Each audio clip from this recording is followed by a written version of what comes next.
now. It's the Morning Invasion. Forever. And go. I suppose we should get going. Let's go. 10, 9, 8, 7, 6, 5, 4, 3, 2, 1.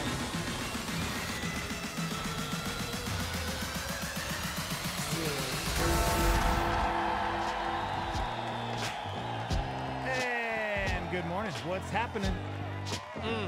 Welcome to it live from the Dream Style Remodeling Stardia Studios. Dex and Steve-O. It's Wednesday, my dudes. What's going on? You know, What's happening? just living the dream. You guys can hang out with us. We're live on Facebook and YouTube Live at Star 88 FM. Go and watch the show. What's up, Elizabeth, Cynthia, Shannon? Hanging out on Facebook already? Good morning. You guys can also call in. You want to hang out and discuss. Maybe you need some advice, some help. Maybe you just want to chat. 505-338-3700. And we got a live line where you can text into the show. What's that number? 505-585-LIVE. That's 505-585-5483 if you want to text in. Hang out with me on the old computers. We have late breaking news. Breaking news. What? Update. Cops caught the people who stole a shark by dressing it like a baby. Oh, man, if you missed this story yesterday, a man broke into an aquarium and stole a 3-foot shark. Throw another shark on the barbie, eh? That's right. This is They quite the dressed story. it like a baby and put it in a stroller. And then he tried to pawn it off on eBay. Yeah. No, Facebook. Yeah, it was Facebook for like Facebook. $300 or something, right? $3 for old Jozzy. Yeah, so they had surveillance video of the whole thing. Yeah. And apparently the cops managed to track down the thieves, and they've been arrested for thievery. Second, the shark is okay. Yeah. And she's back in her tank at the aquarium. The staff is observing her to make sure she's healthy.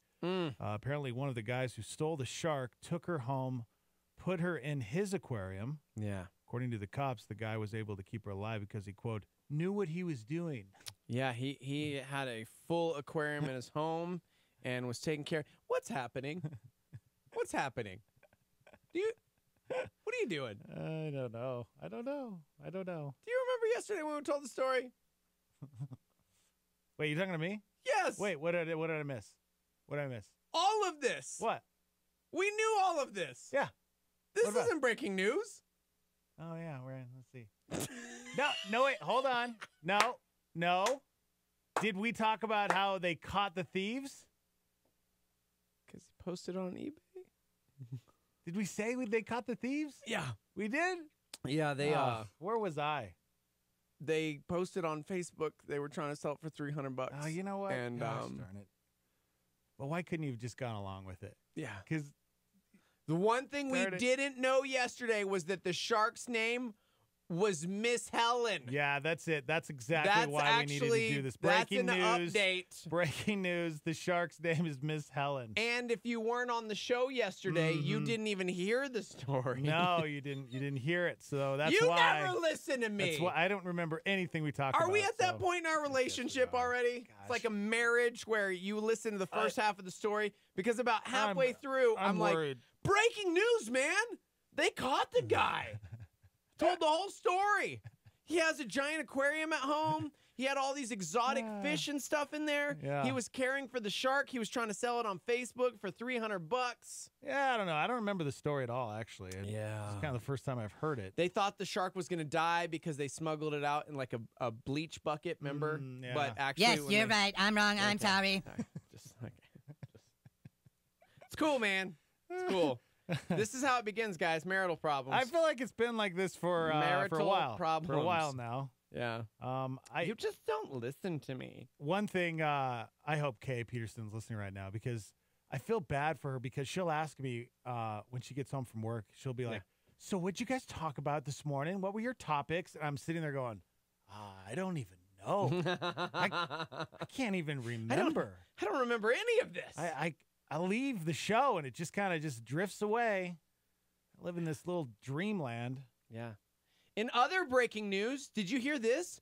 The Golden State Warriors won the NBA Finals. I hate your face. Yeah, no, that happened. It was crazy. Wait, what? Yeah. Also, the World Cup came to an end. Stop it. Yeah. Stop it. World Cup 2018. That's funny. Go ahead. France. Get him in. Yeah, France beat him in. Croatia 4-2. Whatever, dude. Breaking news. Yeah. Go ahead. Go ahead. Mock me. That's Mock all me. I've got. That's all I've got. Clearly, we have a new audience. So clearly, I was doing the story like we'd never done it before because. Yeah. What? What? Breaking Oh, news. okay. I've got some breaking news. I need the music. No, I need I breaking can't do news. that. Can't believe breaking news. Breaking news. In a strange twist of irony, America has elected a reality TV star as president Oh my gosh. of the United States of America. Arnold Schwarzenegger? Did he win? Yet to be seen how it's going to go with this dude. But we have hired a reality TV show guy Yeah. as our next president. Back Stupid to says you, what? Joseph. Okay. You're done. You're done. Gosh, man, I don't want to put you in a home. Should you just take me out back now and No, take care of me? no. Maybe that's Yeah. it. Yeah. You know, I could go Yeah. be with my grandma. Oh, God. What are you going to say about that? You have something to say about that? No, man.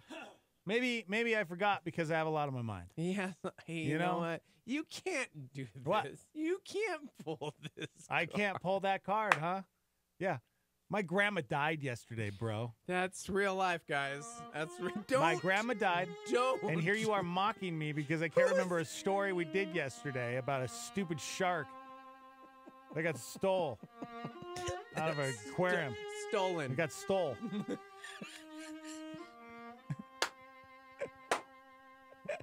That's good. See, I can't even talk right because my grandma died yesterday, guys.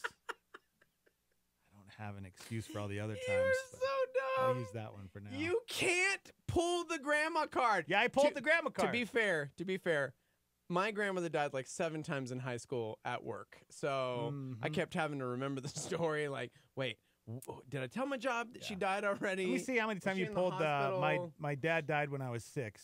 I mean, Let's see. I'm that scrolling was, through. That was real. Scrolling through. There's Hey, there's man. thousands here. Hey. I don't know if I can count them all. Gosh, you were the worst.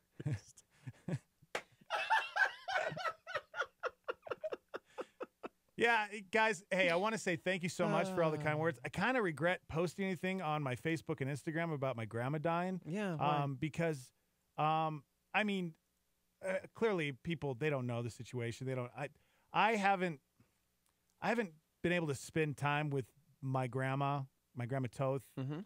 for a long time. Right? Since I was maybe 12, Wait, what? 11 or 12. What? So we were not that close. Okay.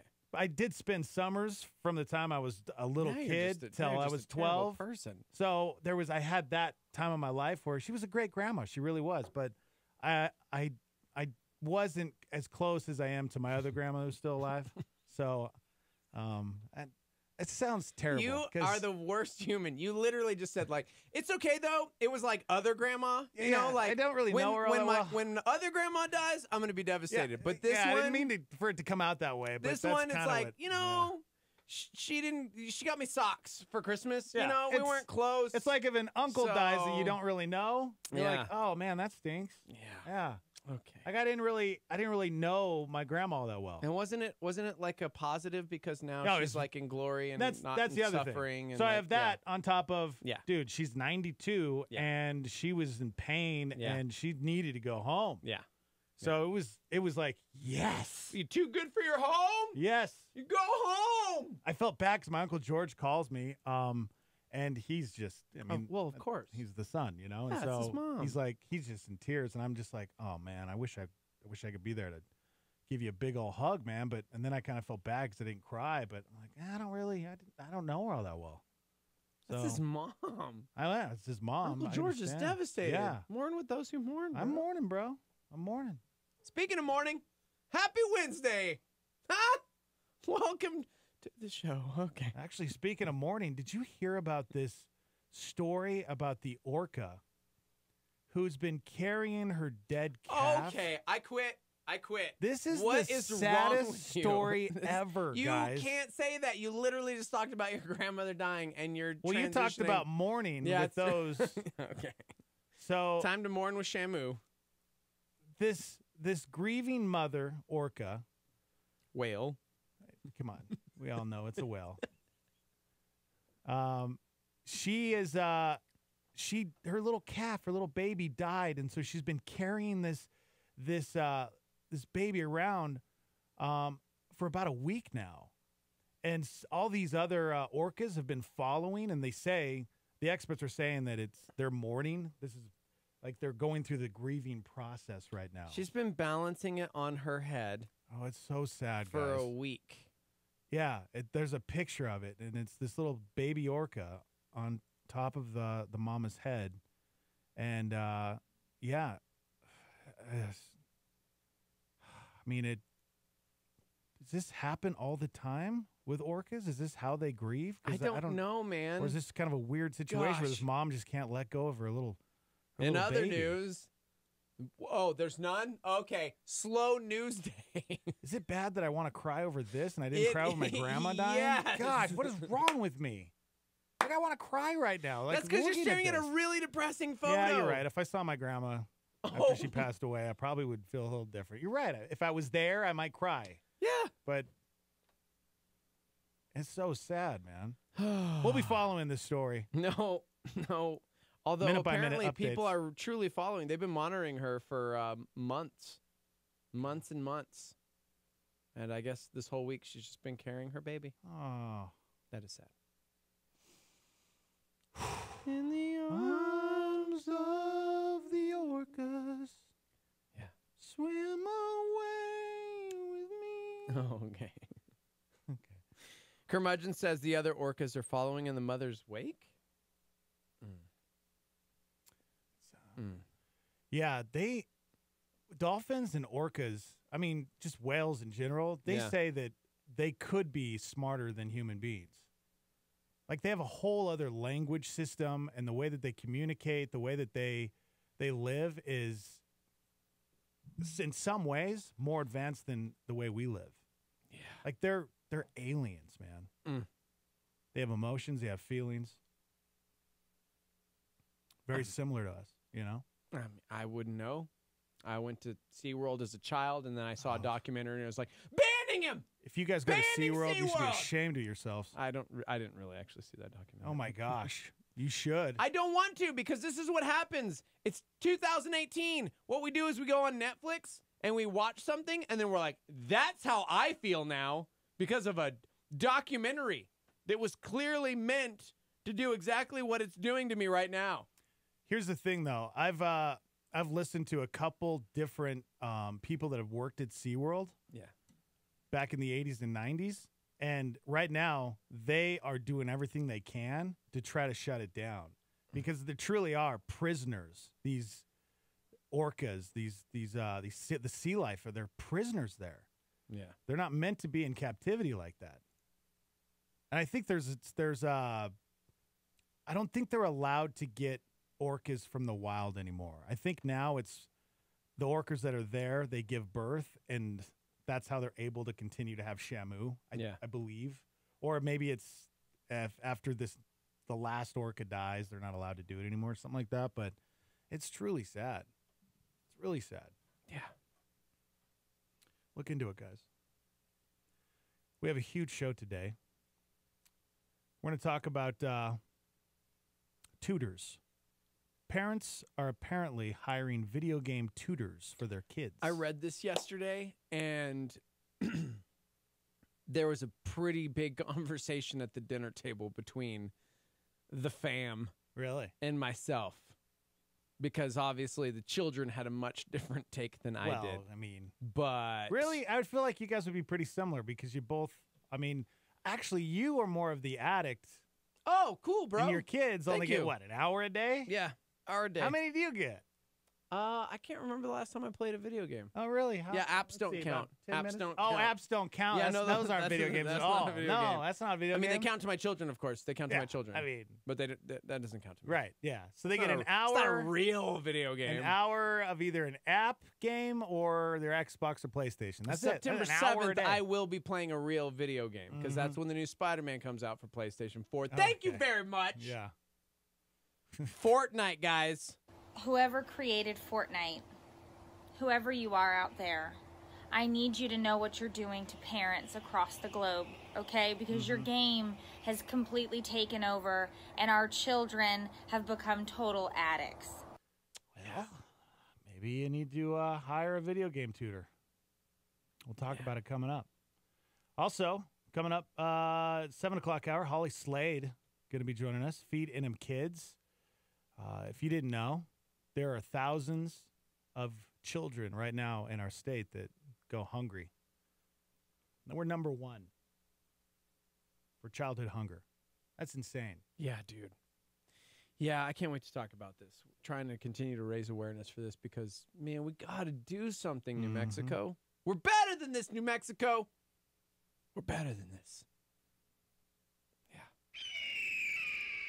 Also, I'm curious if I am dead to racism. What? I have a story coming up that we have to talk about because, speaking of responding incorrectly, I think I responded incorrectly to the story in my brain just now, and I want to know what's wrong with me.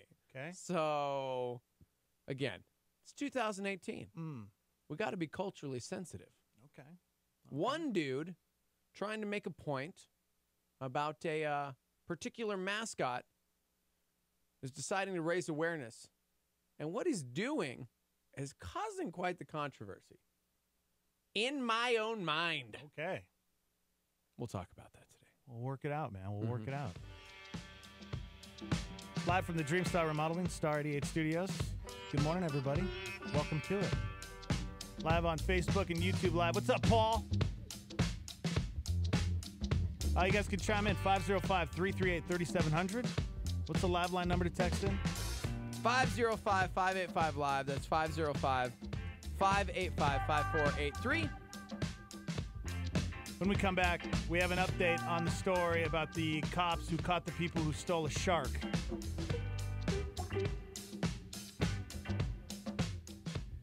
I just proved it. You don't listen to me either. You don't listen to me either. I was reading this. Oh my gosh. I was reading the story. Crazy story. Wow. This guy You hypocrite. kidnapped a shark. And Oh, yeah? we got an update Uh-huh. on. Yeah. I was listening. No, you weren't. I was totally listening. No, you weren't. That's what he does. He just kind of goes away. He drifts away, man. Like, Steve-O, you there? You there? Take Steve away. Steve-O, wake up. Get off your game. Yeah. All right. We'll be right back. Hang Busted. out.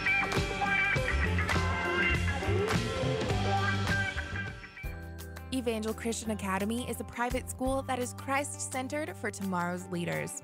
With affordable tuition, small classes, a great sports program, and a secure facility, Evangel strives to equip students for the work God has for them. Our high school utilizes dual credit through C&M by offering 4 courses on our academy campus taught by our staff. Evangel uses a leadership-driven and individualized learning model to help prepare your student to stand strong in their faith and be ready for the real world. To further speak to individual students with various circumstances, we have a Christian-focused online homebound program for up to 20 students, grade 6 through 12.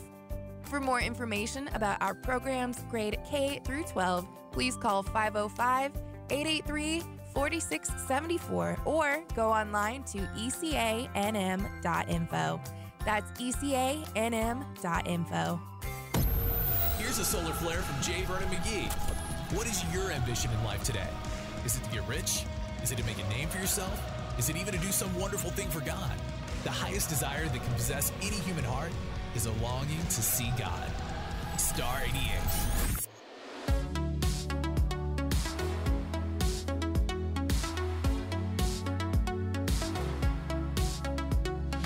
All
Corson considers fear with a Star 88 PowerPoint. Fear is a terrible master, but a wonderful servant.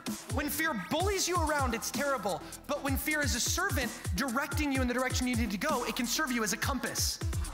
So actually use fear to your advantage and say, I'm going to overcome fear by making it my servant, and fear is going to be a compass directing me in the direction I need to go. So the thing that scares me the most, I say, okay, that's what I most need to do. And when you do the things that scare you the most, those are the things you care the most about. Those are the things you most need to do, and that's the most fulfilling life. So fear is a compass showing you where you need to go. Terrible master, wonderful servant. Terrible master, wonderful servant. You see what I'm saying? So as you face your fears and follow your dreams, I know it'll be scary, but Proverbs 10:24 says the desire of the righteous will be granted. Dream aloud by light of day and never, period, stop, period, dreaming, period. That's Ben Corson, a PowerPoint on Star 88. Hey, what's going on in the news today? The first trial in the special counsel probe, former Trump campaign chairman Paul Manafort faces bank fraud charges. Oh my God! The Carr fire has grown to more than 110,000 acres. An Aeromexico plane went down just after takeoff. No one on board was killed. Fatal police shooting in Colorado. An officer opened fire and killed a military veteran who had just defended his home from an intruder. Facebook says it has now uncovered a new attempt to interfere with the U.S. political system. Facebook's chief operating officer, Sheryl Sandberg, called this fight an arms race. This kind of behavior is not allowed on Facebook. A new allegation against CBS chairman and CEO Les Moonves, an unnamed woman filing a police report in L.A. in February, claiming he sexually assaulted her 3 times in the 1980s. The DA declining to file charges, saying the statute of limitations has expired. Actor Alan Alda made a major announcement. I've been diagnosed with Parkinson's disease. Caught on camera, a man appearing to scoop a small shark named Miss Helen out of a tank and into a bucket at the San Antonio Aquarium. Police found them, and Miss Helen was safely returned. Story's like a day old, bro. And a good morning to you. What's happening? What's going on? Jackson Stevo live from the Dreamstyle Remodeling Star 88 Studios. Oh, hi.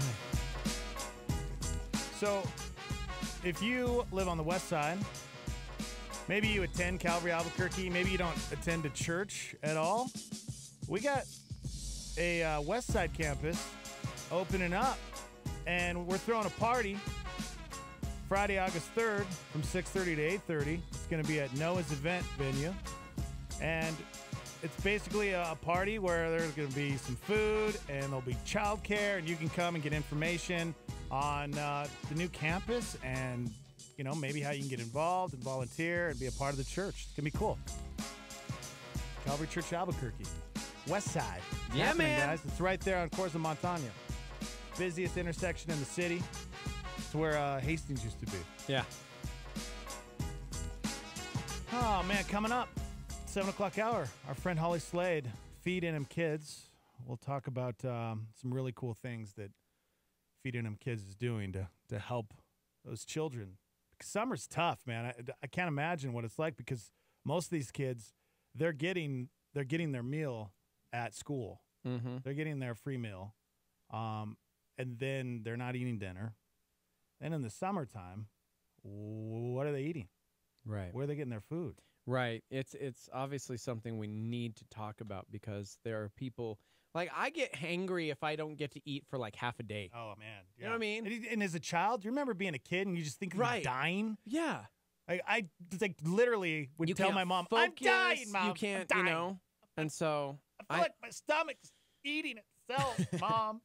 But it solves so much more than, you know what I mean? Like, even in school, times with kiddos in school, not being able to eat, not feeling focused, not being able to handle things. Yeah. And then you become problematic because it's like, you're not focused, you're not paying attention, you're hungry, you're distracted, and now you're in trouble because you're not in it. And so, see, how much can that solve? That contributes to why our city is so bad. Yeah. That, I guarantee you, there is probably a pretty high percentage of criminals that grew up with that as their life. Not having parents, or if they did have parents, maybe they were maybe they were criminals, maybe they were addicted to drugs, maybe their parents didn't care, and so they didn't get all the things that they needed. Mm-hmm. You know, and like we said before, here's the other thing: you would want your kids to be able to be a kid, but to also have that dream and to be able to follow and pursue that dream. That's what the whole American dream is, right? Yeah. Think about it. You're not able to do that if you're worried about finding your next meal. Yeah. Our cities would look so much different if we did something about this. That's unacceptable that we're last in the country for childhood hunger. That's insane to me. Thousands of kids right here in New Mexico go hungry every day. Yeah. I remember years ago, I talked to a girl. She was homeless. She was in high school. She called into the radio show. She told her story. Actually, I think we just kind of found out through just talking to her that she lived in her car. Like she didn't have parents. She didn't know where they were at. She happened to get a car from somebody, and that's where she lived. She was a freshman in high school, and she lived in a car. That's crazy. Yeah. You know, if we're sitting here and we're just like in shock, you know, I mean, some of us have never had to deal with that. We don't know what it's like to go hungry. Just reading this really incredible story about this dad who works 3 jobs. Works 3 jobs. He's 36, lives in Pittsburgh. His name is Ricky Smith. And he wants to make sure his family has enough money, so he works 3 different jobs. He works at McDonald's, Popeyes, and at his Circle K convenience store. And even working 6 days a week, money's tight, but check this out. His 14-year-old daughter, she recently wanted a $200 dress for her 8th grade formal. Well, man, I'm working 3 jobs just to keep us afloat. Here's what the dad did. He secretly picked up even more shifts. Started working 7 days a week. And there's a video of him surprising her with the dress. It's all over social media. She wouldn't stop hugging him, started crying. And it's cool because you see the smile on Ricky's face, on the dad's face, and it's like, I'm sure he's like, it's worth it. Yep. It's worth it. It's pretty amazing. I worked, when I worked in San Diego in radio, I worked with this guy who lived down in Mexico. And he worked 4 jobs. He would wake up at, I think it was 2:30 in the morning just to get across the border to get to his job by 7 a.m. He would work from 7 to 2, come to the radio station and board up for, I think it was a 5-hour show, leave that job and work at another job until around 11 o'clock, then have to drive back home to Mexico and he'd get home at around 1 o'clock in the morning. Yeah. He'd sleep for an hour and get back up. He did it 6 days a week. He was such an incredible human being. Yeah. He had a family and he wanted to take care of them. So that's what he did. That was the sacrifice that he made.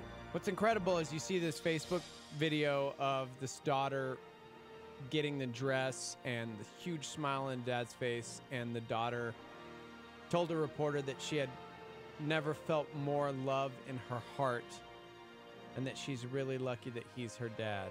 Like, I just... Pretty cool. You see the video and, I'm like, I can't watch. Oh, man. I love stories like this. See, now going back to just, you see a video like this, and that's a good dad right there. Yeah. That's a good dad. And there are thousands of kids that don't have moms and dads, that live right here. So who's going to step up? Who's going to step up and make a difference? Yeah. I got to go to the grocery store. I'll be right back. I got to go.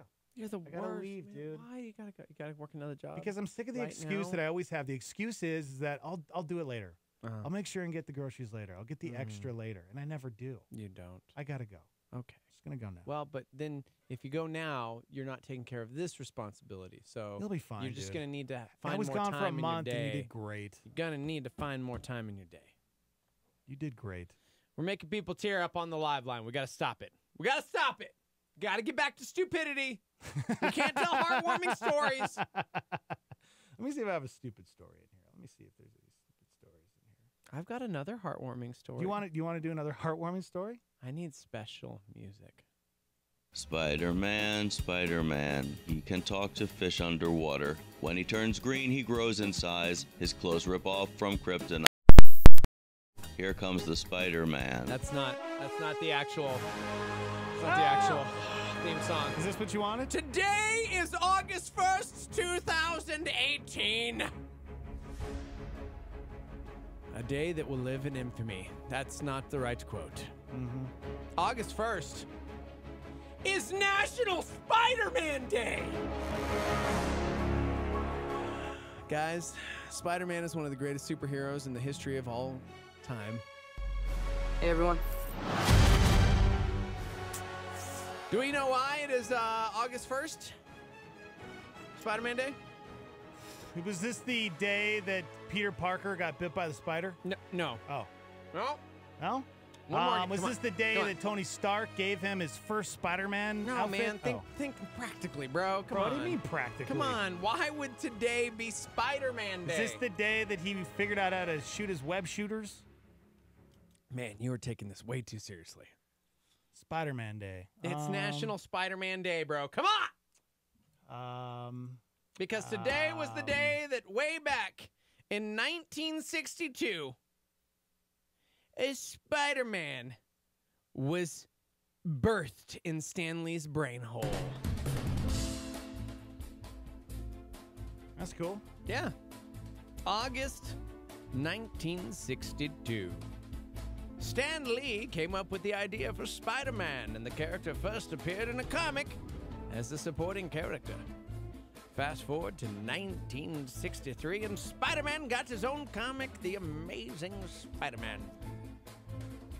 Yeah, he was in Amazing Fantasy as like this cool spider guy. Okay. In 2002, he got his own movie. That would be with Tobey Maguire. You're not a nerd, are you? No, what? Who said that? Okay. Spider-Man has had his own debut on Broadway with Spider-Man Turn Off the Dark in New York City. Do you remember that? Oh, Bono was part of the music of that. And yes. Then there was The Amazing Spider-Man starring Andrew Garfield. We don't talk about those. What? I like those. I loved those, actually. I thought they were great. I thought they were better. I didn't like the Tobey Maguire. I didn't like the... I liked the Tobey Maguire. Spider-Man I just 2 didn't was think fantastic. Don't you besmirch that, I mean, yo. they were good. They were good. I couldn't take the Power Rangers Green Goblin. Yeah. I'll get you! And then, of course, 2017 Spider-Man Homecoming premiered starring Tom Holland. How to celebrate Spider-Man? Movie marathon, maybe throw a Spider-Man party. I don't know. Parkour around the city. Yeah, let's do some parkour. You nerds are taking over the world. And a recent survey, do you know why people love Spider-Man so very much? He's very relatable. I mean, boom! Really? He's like the I guess the kind of like kid that's kind of nerdy in school. You just nailed number one. Gets bullied. And He's everything. relatable to us. Superman's like this giant alien Dude, god thing. I relate to Batman. Batman is a rich Bruce, billionaire I can with totally all these relate to crazy that. toys. But Peter Parker was like the first everyday kid that we all were at some point. He became a hero because he was given this power. And the other big reason they say is because he teaches great life lessons. The iconic quote. What's the Spider-Man quote? What is Uncle Ben's quote? Oh, it's come on, bro. He's dying, so I'm gonna act out the scene. He's Okay, like, go ahead. Peter. Yes. For Uncle Peter, Ben. I need you to no. listen to these words. Okay, Uncle Ben. I'm sorry I couldn't save you. A man who is courageous has the responsibility of being courageous. So use not your it. courageousness with the abilities to your best. I love you, Peter. You're a terrible Uncle Ben. He died. Terrible Uncle Ben. And you're wrong.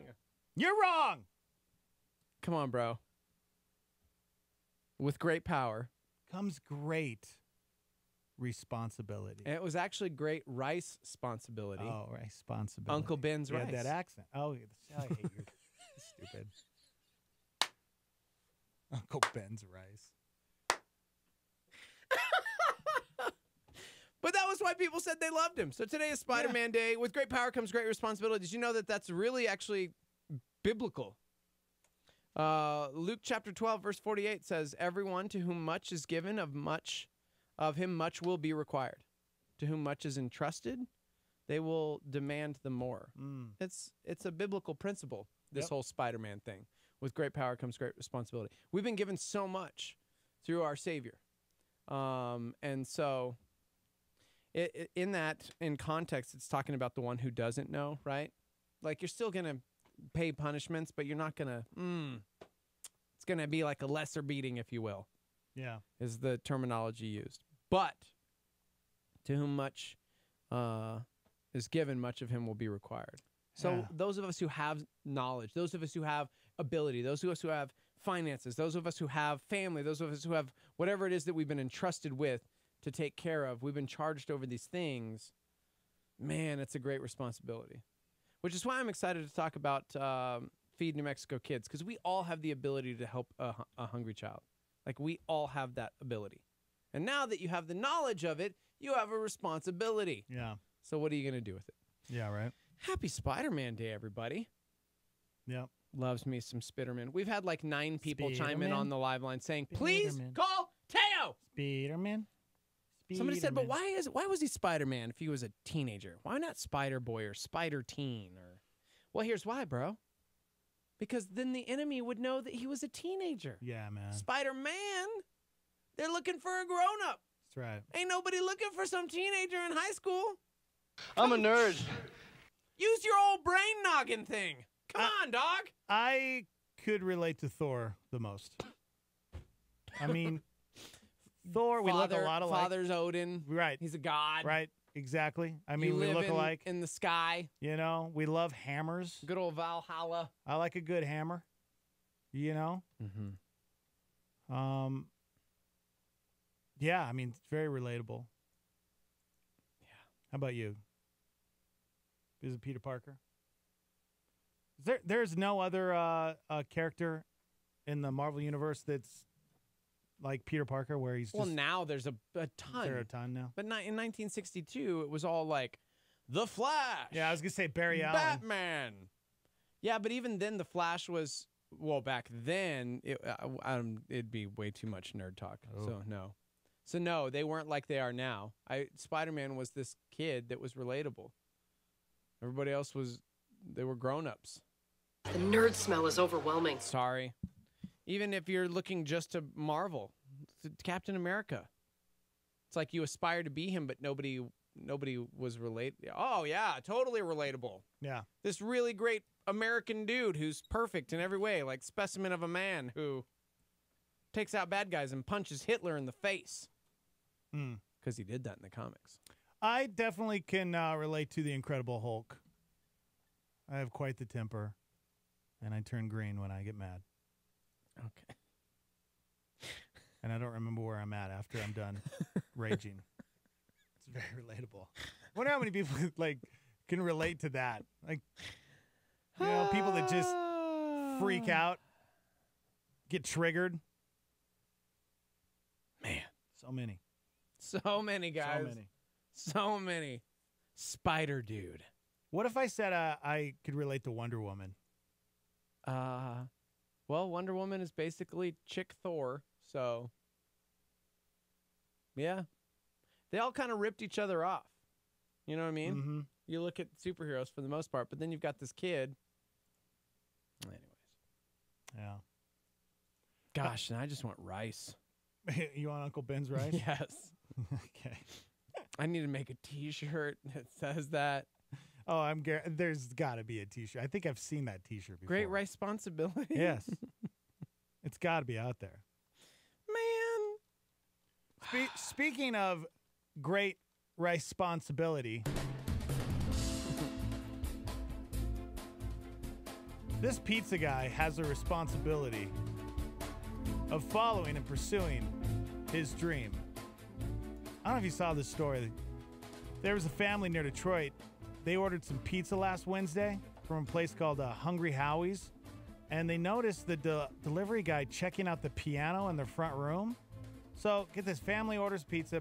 Pizza guy shows up at the pizza and is not really paying attention, but he's like, they kind of see him glancing over at this piano that's in the living room. So this family said, hey, you want to go play it? Want to go play that piano? His name's Bryce. He's 18 years old. Apparently, Bryce started teaching himself how to play the piano when he was 7. And he's apparently pretty good.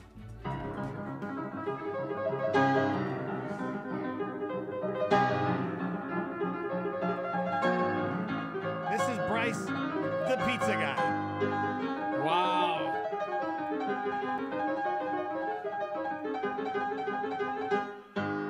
Sing us a song, you're the pizzaiano man. Okay. Sing us a song tonight. 'Cause you're working for Domino's and you got no life. Okay. What? The crazy part is that's insane, man. He hasn't been playing much lately. And it didn't sound like he had any plans to pursue a career in music. But he says all the attention he's been getting over the video has been really inspiring. And now he might get serious about it again. That's so crazy. So crazy. Here's a guy, he looks over and sees a piano and he's like, gosh, man, I wish I could go over there and... He's 18 and taught himself to play. He taught himself to play. That blows my mind is people that have that gift of music where they can just pick it up and they can just... They hear it and they just... see it and hear it. Dude, watching the video, you can tell this kid is... Yeah. Incredible. Yeah, and he's got a superhero name, Bryce Dudall. I mean, that's... Bryce Dudall? That's really his name. Hey, guys. Bryce Dudall. You mind if I tickle those ivories over there? Bryce, with great responsibility comes great... You're ruining...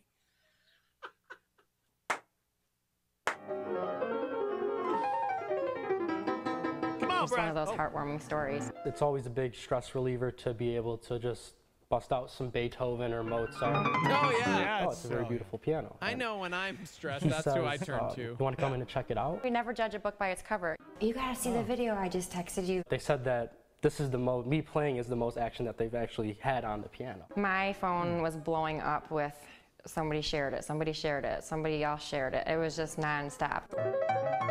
This right here is maybe a big step for me to get back into music. You got this, Bryce Dudall. You got this, man. Bryce Dudall, piano prodigy and pizza delivery guy. Why does he have to talk like that? Because his name is Bryce Dudall. All right. Good morning, everybody. Welcome to the show. We're live from the Dreamstar Remodeling Star 88 Studios. Coming up at the 7 o'clock hour, our friend from Feed New Mexico Kids, Holly Slade, will be joining us. And we're going to talk about video game tutors. Gosh, man. I can't believe we're here and that I don't have this job. Hey, we got that coming up for you next. Hang out with us.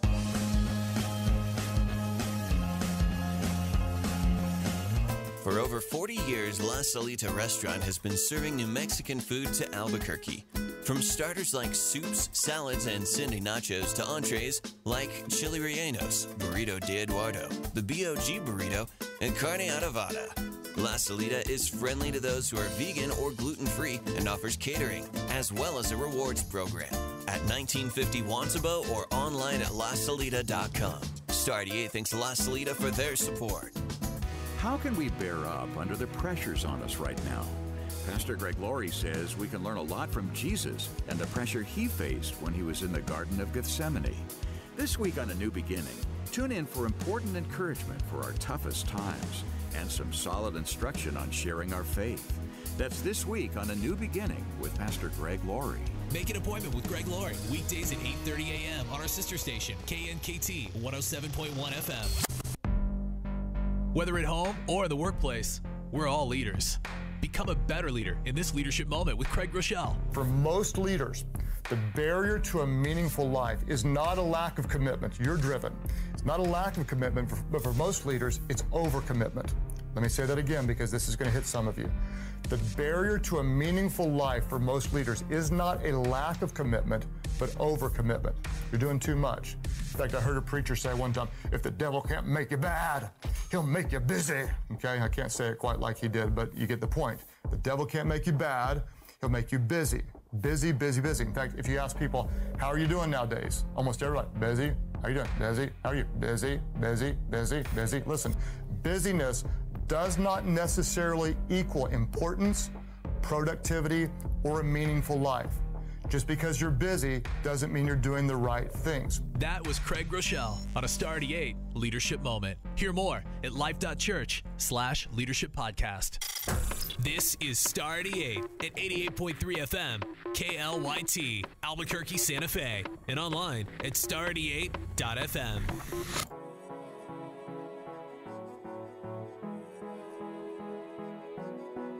Lately, life's just been too much to take.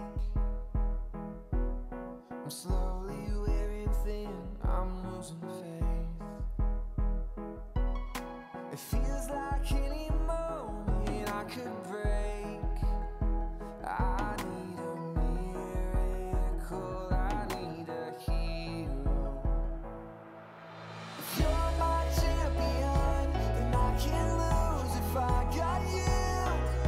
If you've already won, there's nothing you can't pull me through. In my weakness, you are strong. So give me strength to carry on. Oh God, if you are for me, I could stand against my champion.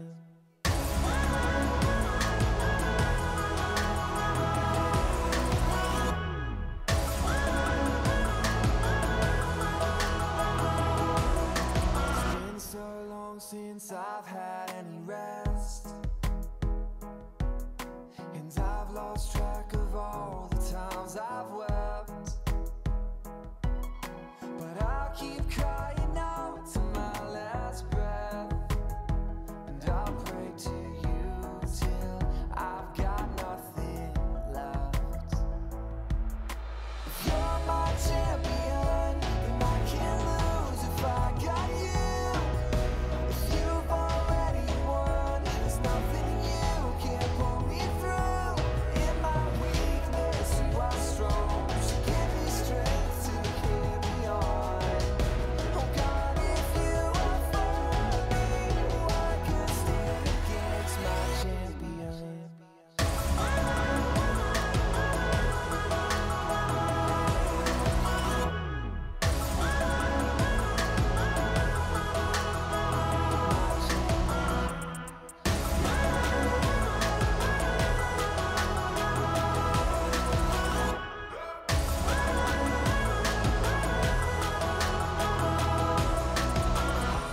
Do all things through Him who gives me strength to make the mountains move.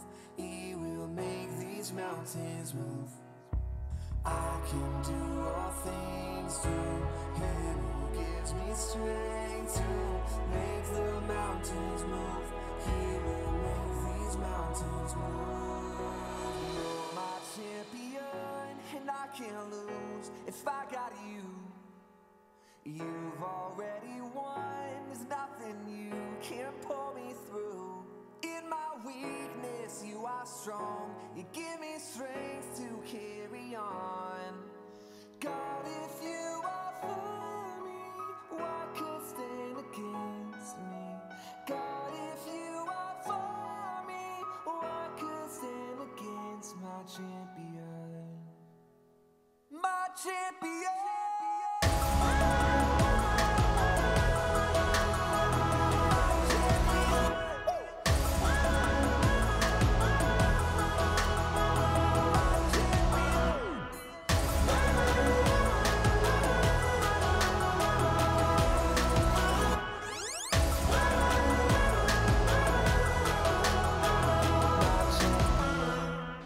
The morning Morning Invasion with Dex and Steve-O. Yay.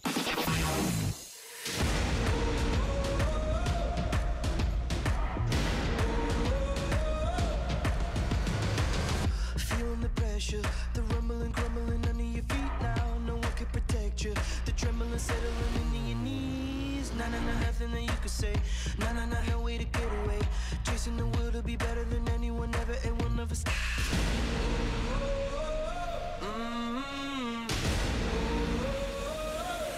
Here we go. You better grab your weapons. Ain't nothing gonna stop us. Here we go. You know we're taking over. To the top now, to the top. Here we come. Here we come. Taking the record, you're bringing it up, but we're taking it higher. Catching your breath, you're trying your best, but you know that we're stronger. Nah, nah, nah, nothing that you could say. Nah, nah, nah, no way to get away. Chasing the world to be better than anyone ever, and we'll never stop.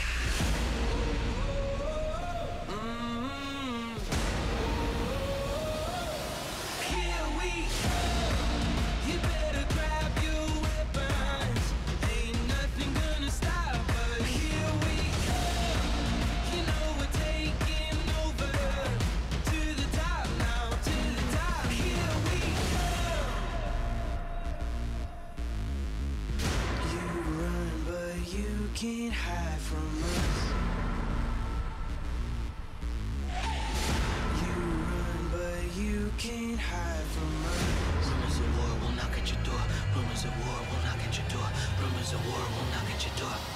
Here we go.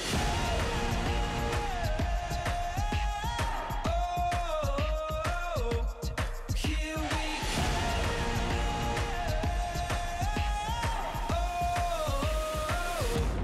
Here we go. You better grab your weapons. Ain't nothing gonna stop us. Here we go. You know we're taking over. To the top now, to the top. Here we go.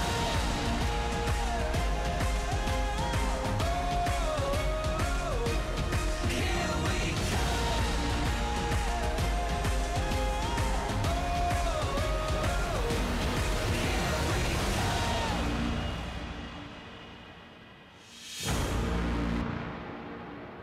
Here we come.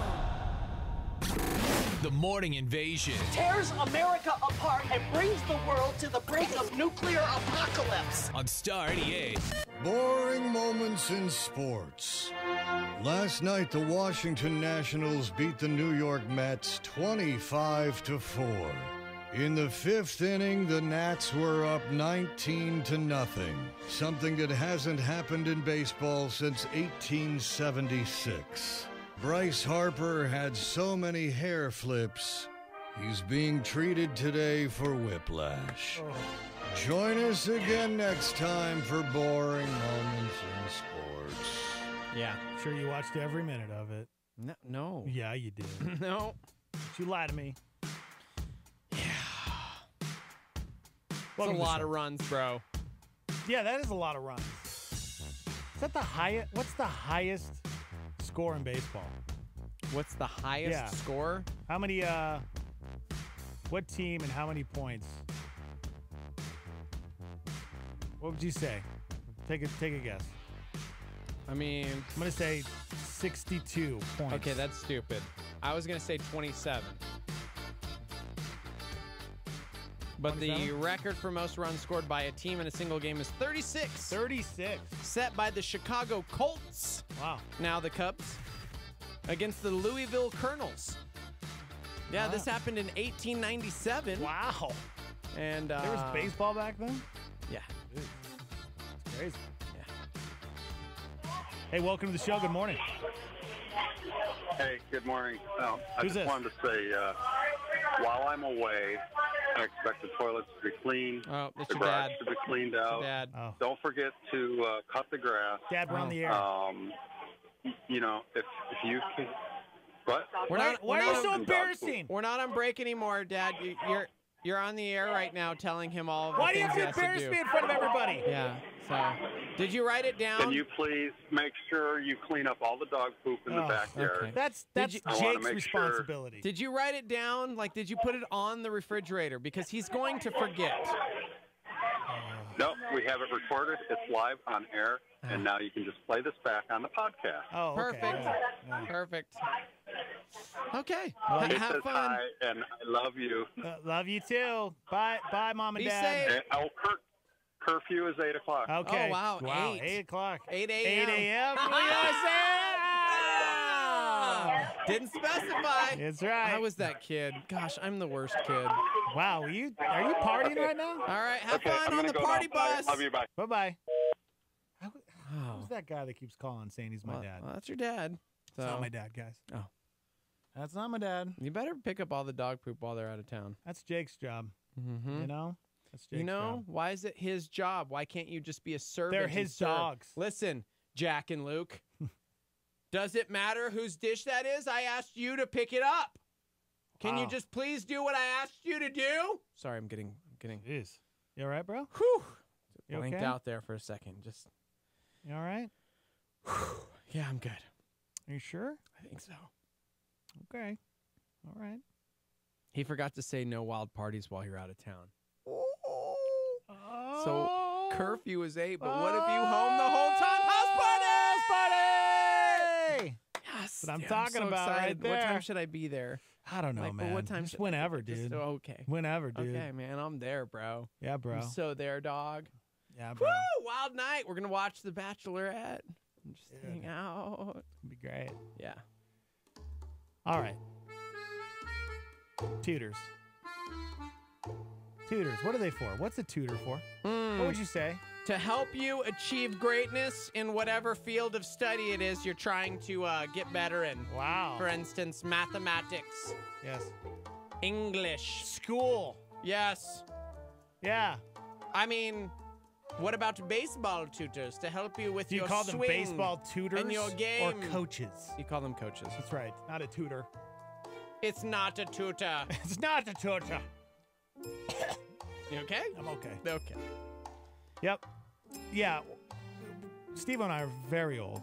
And back in our Okay. day, when we were doing things that our parents did not approve of, like playing video games, all hours of the night, they yelled at us and said, get off that video game and do something with your life. It's gonna rot your brain. They'd lock us out of the house and we'd have to go out and ride our bikes and cruise around town. Yeah. Get into mischief and stuff. Times have changed. Times have changed. Because back when we were little, there was no internet. And I know that's hard to comprehend. That's right. That's but, right. There was no kids making money off of video games. You know what I'm saying? I know what you're saying. Mm-hmm. I'm sadly in this world where I just missed my boat of opportunity. It's a boat.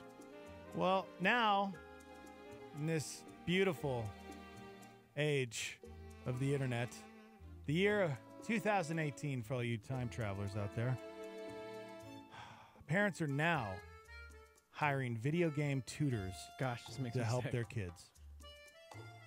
The tutors can run around $20 an hour, and they'll help your kids get better at the biggest games right now, especially Fortnite. I would really like the people who created this Fortnite to call me because we need to talk about what you need to do for us parents because this game is driving us I up get a it. wall. I know you're all billionaires now, wall. okay?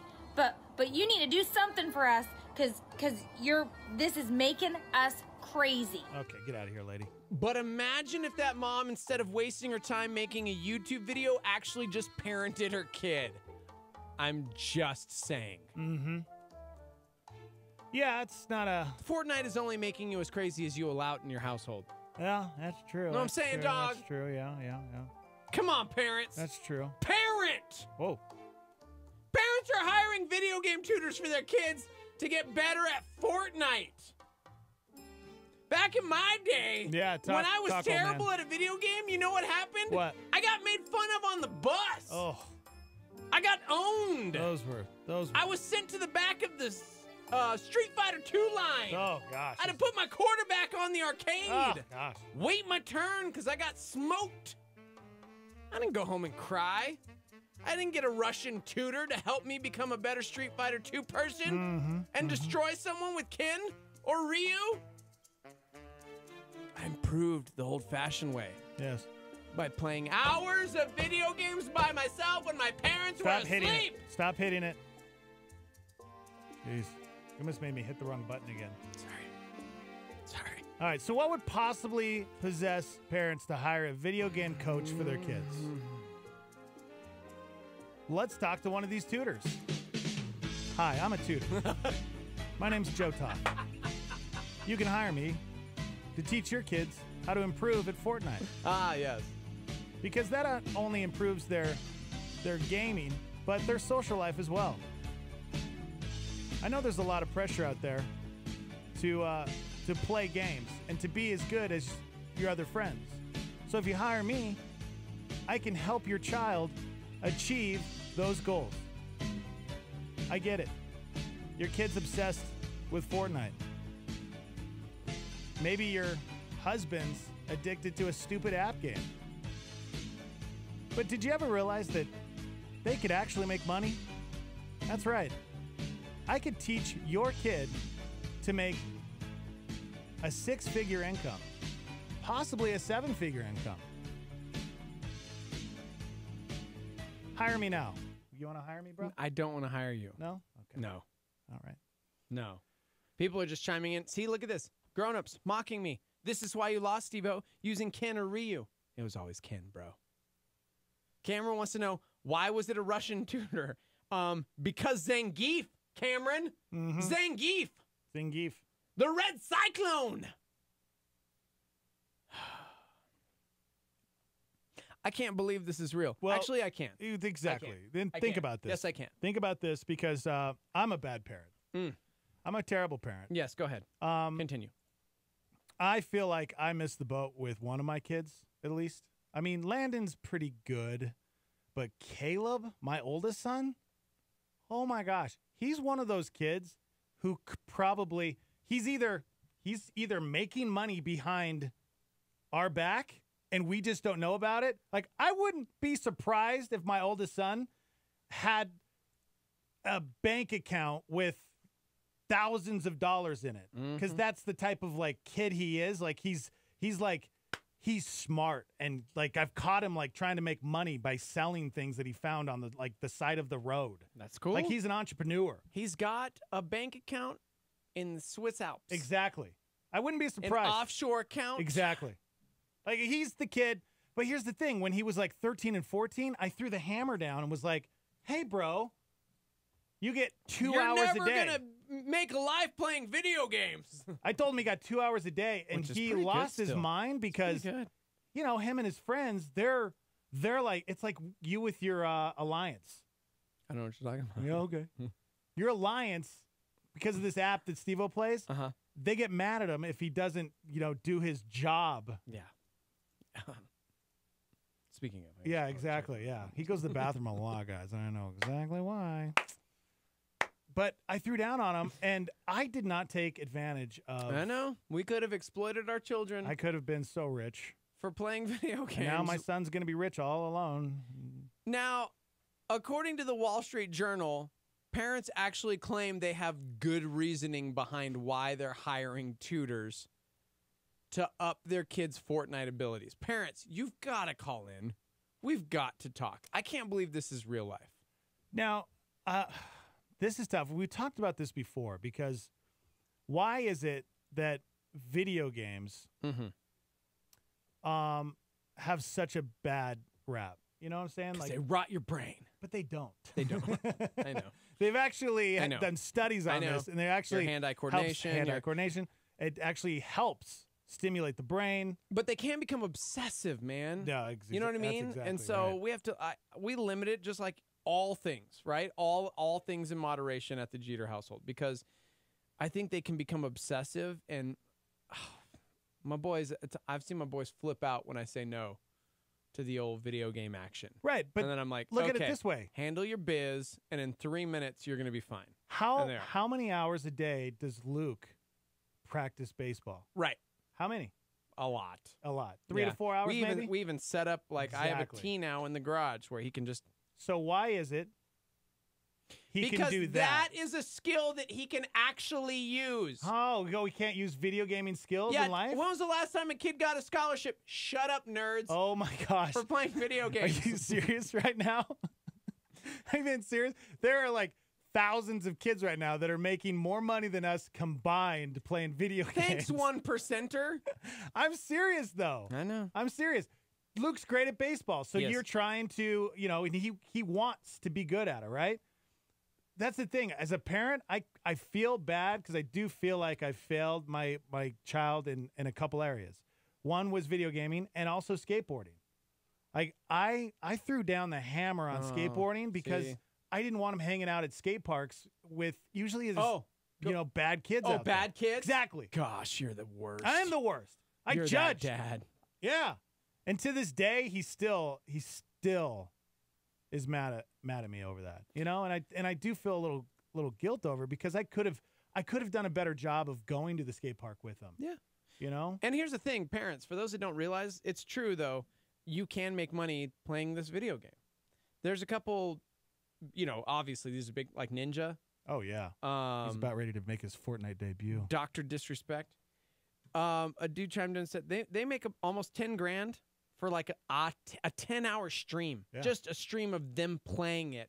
No, they're making stupid amounts of money. 6-7 figure salaries. So I get that, but my thing is, and this is what I keep talking to the Jeter boys about, because they do play and they want to get better and they want a YouTube channel and they want to do all these things, and I'm just going, but what's the lifespan of this game? Like, let's give it a 3 more years shelf life. Yeah, what are you going to do with those skills in 3 years when Fortnite's not a thing? When the next whatever game, Fortnite type of game comes out, that's the gamers do that. They move on from one game to the other. Cameron wants to know why money is the factor that drives you in the idea. I think it's more of the passion. Yeah. What if your child has a passion where I had he a passion loves for video games when I was a kid? Totally. So much so that I was a store manager of a GameStop as an adult. Right. I love video games. Right. But now I'm like 40 going, I can't remember the last time I played a console video game. Mm-hmm. Like, what do those skills, quote, matter? Come on, bro. Yeah, but that's your opinion. Well, that's a good That's opinion. how you feel. Have you heard my opinions? I have some good opinions, man. All I'm saying, and I get the whole physical activity thing, was there's a difference between sitting down for hours and playing a video game and going out and playing baseball or basketball or playing sports. So I get why parents would rather have their kids out and doing that things. way, because now, like, there are e-scholarships, like e-sports scholarships. There you go. I just got sent a list of e-sports scholarships There for you go. gamers. Major League Gaming, I'll tell you right now, I covered World Cyber Games in Seattle one year, went out there and got to see that firsthand, and watching these, like, it's like the Olympics for video games. Yeah. And they were making stupid amounts of money to play video games. So, like, I definitely understand that. But, man, if you are part of Major League Gaming, that's one thing. To get there takes a lot of time. And how many hundreds of hours are your kids pouring into a video game that, what if they aren't that great? I mean, parents are hiring video game tutors for their children.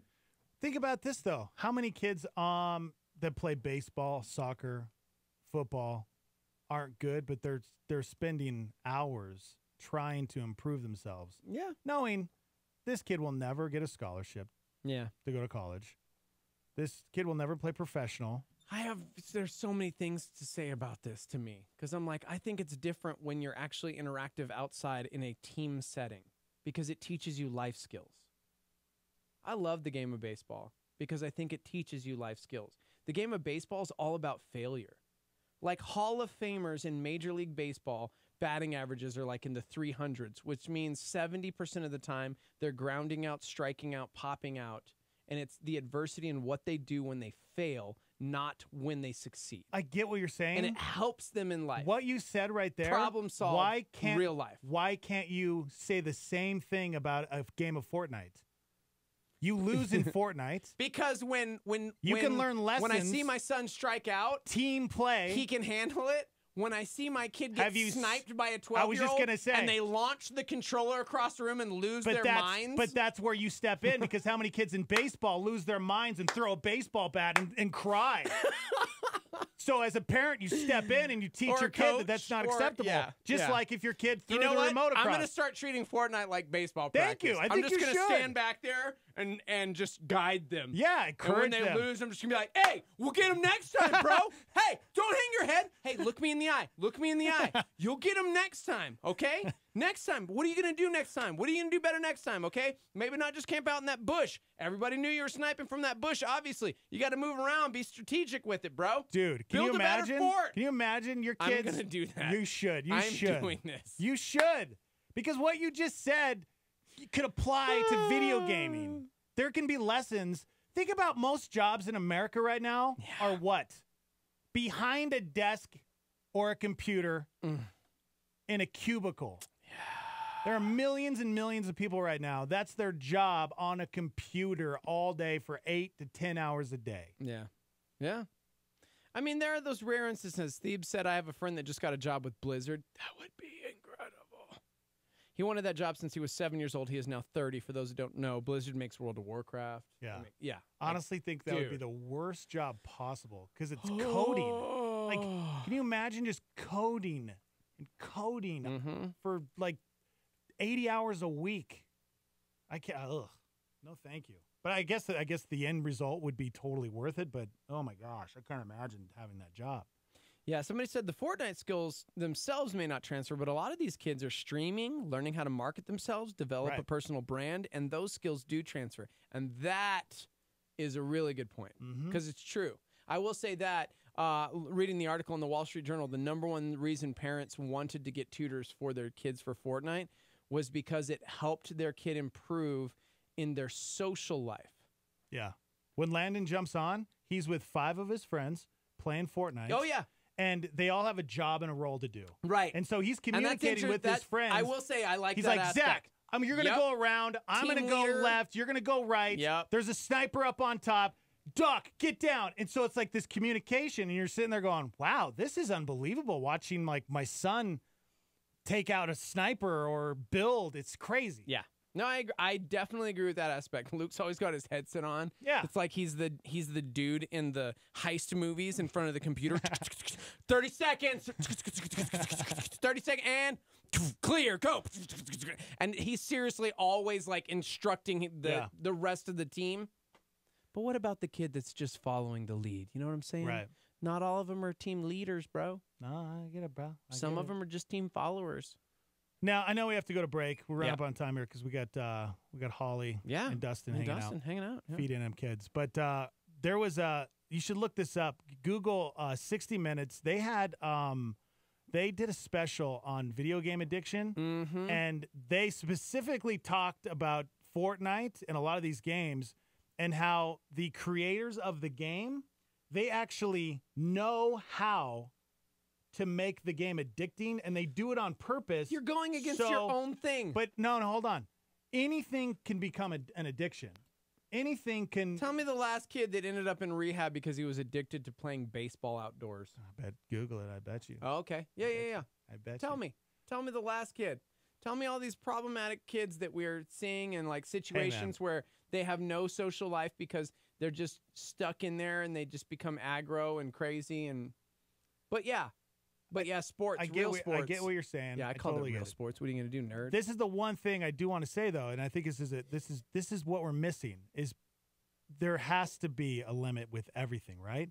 You can't allow your child to play for 15 hours a day. Like for instance, say one of your best friends in the universe was throwing a birthday party and you wanted to make sure you spent time with him, so you allowed your child to just be locked in a room for like 12 hours playing Fortnite. That wasn't me. That was Britt. There were no kids at the party. I didn't say anything. There were no kids. There were no kids at the party. Britt said okay. That. You should get after Britt. There were no kids at the party. And I didn't even reference you or Landon, so you can't get mad at me. There were only adults. It was an adult party, guys. It was. Whoa. What? Gotta be careful when you say that. That sounds weird. Anyways, Google 60 Minutes episode. They talked about this whole addiction and how they actually, the creators, they make Fortnite and other games, even like Facebook and social networks and stuff, they like know how to tap into to get you addicted. So it's a really cool. I wanted to play some clips, but we're out of time. See, here's the thing. On the flip side, Jordan just chimed in and said, hey, I'm just saying I would absolutely watch you guys stream video games or do walkthroughs. That would be awesome. Plus, you two already have entertainment experience. I think you guys would be great at it. Here's what we do. Let's go home and play Fortnite today, man. Yeah. Do you want to get like a Twitch Xbox, account? bro. I do. I have. We can do all in my house. Really? Yeah. I have Cool. all three. Get on the old switcheroo. Maybe. That'd be fun. Get on the Xbox and we'll play with everybody. Yeah, and you can watch us get destroyed. Oh, watch you get destroyed. Yeah, right. Watch me build my stuff. I'm gonna be the best because it's Fortnite, y'all, and I got no stress. I'm the greatest gamer in the world. I'm the greatest gamer in the world. Fortnite. Okay. Yes. We got to take a break. We're live from the Dreamstar Remodeling Star 88 Studios. When we come back, we have Holly Slade, Dustin, Feed, New Mexico Kids. There is, you don't want to miss this next segment. Please stick around because if you didn't know the stats when it comes to childhood hunger, we're dead last in the country, and that's unacceptable. So we got a lot to share with you and how you guys can get involved. It's next. Hang out. A Star 88 Supernova. Here's Rick Warren. Why spend your money on food that doesn't give you strength and does you no good? Listen, I'll tell you where to get food that's good for the soul. He said, now you can spend your money on junk food or soul food, okay? This is soul food. It's food for your soul. Some of that stuff's just empty calories. But he says, this is soul food. It's going to help you grow. Look at the next verse. It is better, much better, to have wisdom and knowledge than gold or silver. You know, don't pile up all your wealth just to have it all piled up. He says use it. And one of the ways you can use it is to get wisdom and knowledge, not silver and gold. You see, money, listen, this is really profound. Money is a lot like fertilizer, okay? If you pile it all up, it just starts stinking. Catch Rick Warren's Daily Hope on KNKT 1071 weekdays at 7:30 a.m. Here's a solar flare from Rick Warren. God is looking for people to use, and if you can get usable, he will wear you out. The most dangerous prayer you can pray is this: use me. Star 88. Even when my light burns low, I could never lose my hope. I've been down this road before. Now I know which way to go. You can try to drag me down, but I'll be living in the clouds. Everybody has their doubts, but you can't stop now. You just gotta live. You just gotta live.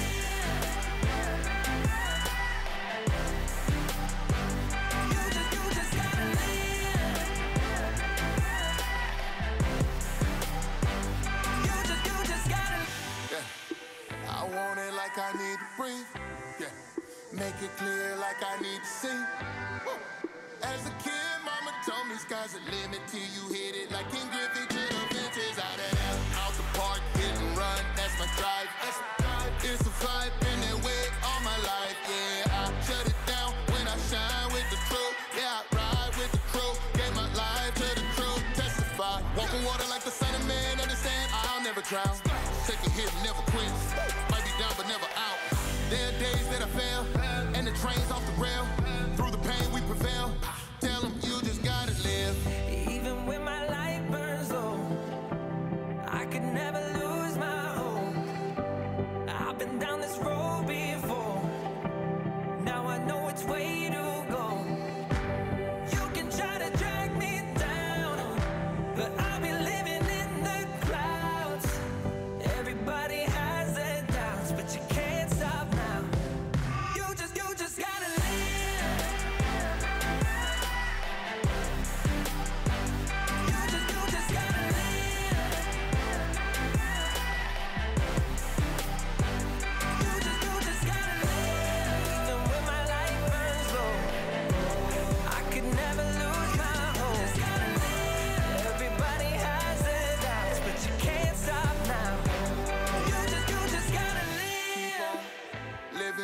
nothing left. Lean on. We need you like there's no one else. Ain't nobody out here more like you. And with you that broke the mold, and ain't no more like you. That's for sure. I can't drop out like the top down on the coat. Tell them watch out when I walk, I make a move. Sunday morning with my hands up, like they got the handcuffs. Searching for some answers since mama passed cancer. And my sister left Seattle with a one-way ticket home. Hope she holding Chase and teaching him to speak some more. I know, gotta keep it going. Yeah, that's all it told me. Tell them you can make it when you know the one and only.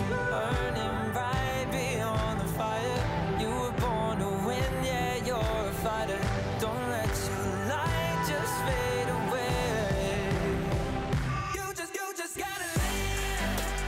You just gotta live. You just gotta live. You just gotta live. You just gotta live. I just wanna live. He wants you to live. You just gotta live.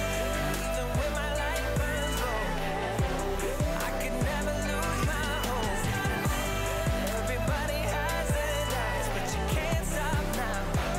You just gotta live. Yeah. I just wanna live.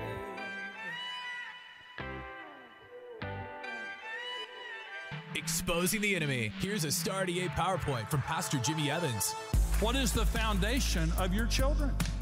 How do you make your decisions? About what's going to make them rich, what's going to make them popular, or what's going to make them blessed?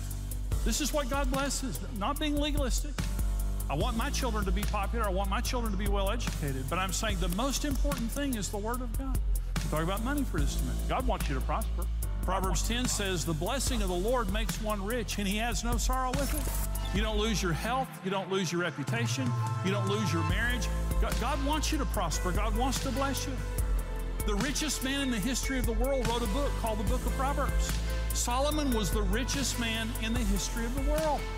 He could buy and sell Bill Gates and all those guys 10 times over. He was filthy rich, and he wrote every secret of his wealth in the Book of Proverbs. That's Jimmy Evans on a PowerPoint from Star 88. Hey, what's going on in the news today?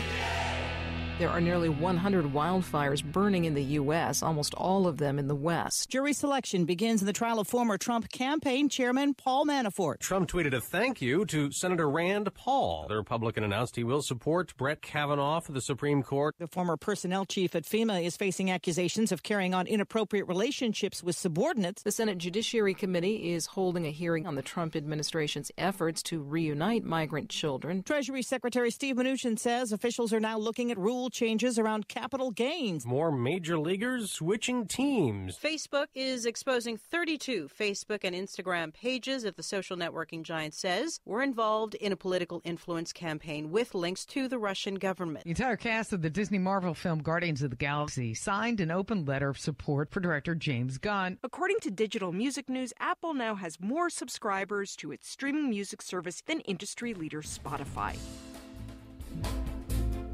Oh, welcome to the show, everybody. Live from the Dreamstyle Remodeling Star 88 Studios. Joining us right now on the show is Holly Slade and Dustin B, New Mexico Kids. What's up, guys? Morning. Welcome back. Thanks, guys. I need to tell you guys, and I need you to write this down, all right? Oh, okay. Okay? Okay. With great power comes great responsibility. Responsibility. Okay? Nice. Uncle Ben's rice. Write it down. Yes. Tattoo it. Whatever you need to do, so you can look at it every day, because that's important. We actually were, yeah. Yeah, we were talking about this earlier. It's like Spider-Man It's Spider-Man Day, August 1st. Yeah. 1962, Spider-Man premiered. And it's biblical. I mean, that's a biblical statement, what Uncle Ben said to Peter Parker. Yeah, Uncle Ben, he's dying, and he's like, Peter, with great power comes great responsibility. And that's actually carried on through, like, the years throughout comics and film and whatever. But Luke 12:48 was speaking to the servant.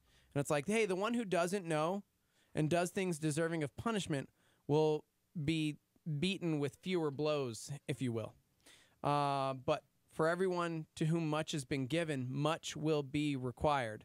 And from the one who has been entrusted with much, much more will be asked. And so the idea is, the servant who doesn't really know the master's will or kind of like blows it and didn't have a proper understanding of what the situation was, it gets fewer stripes, if you will.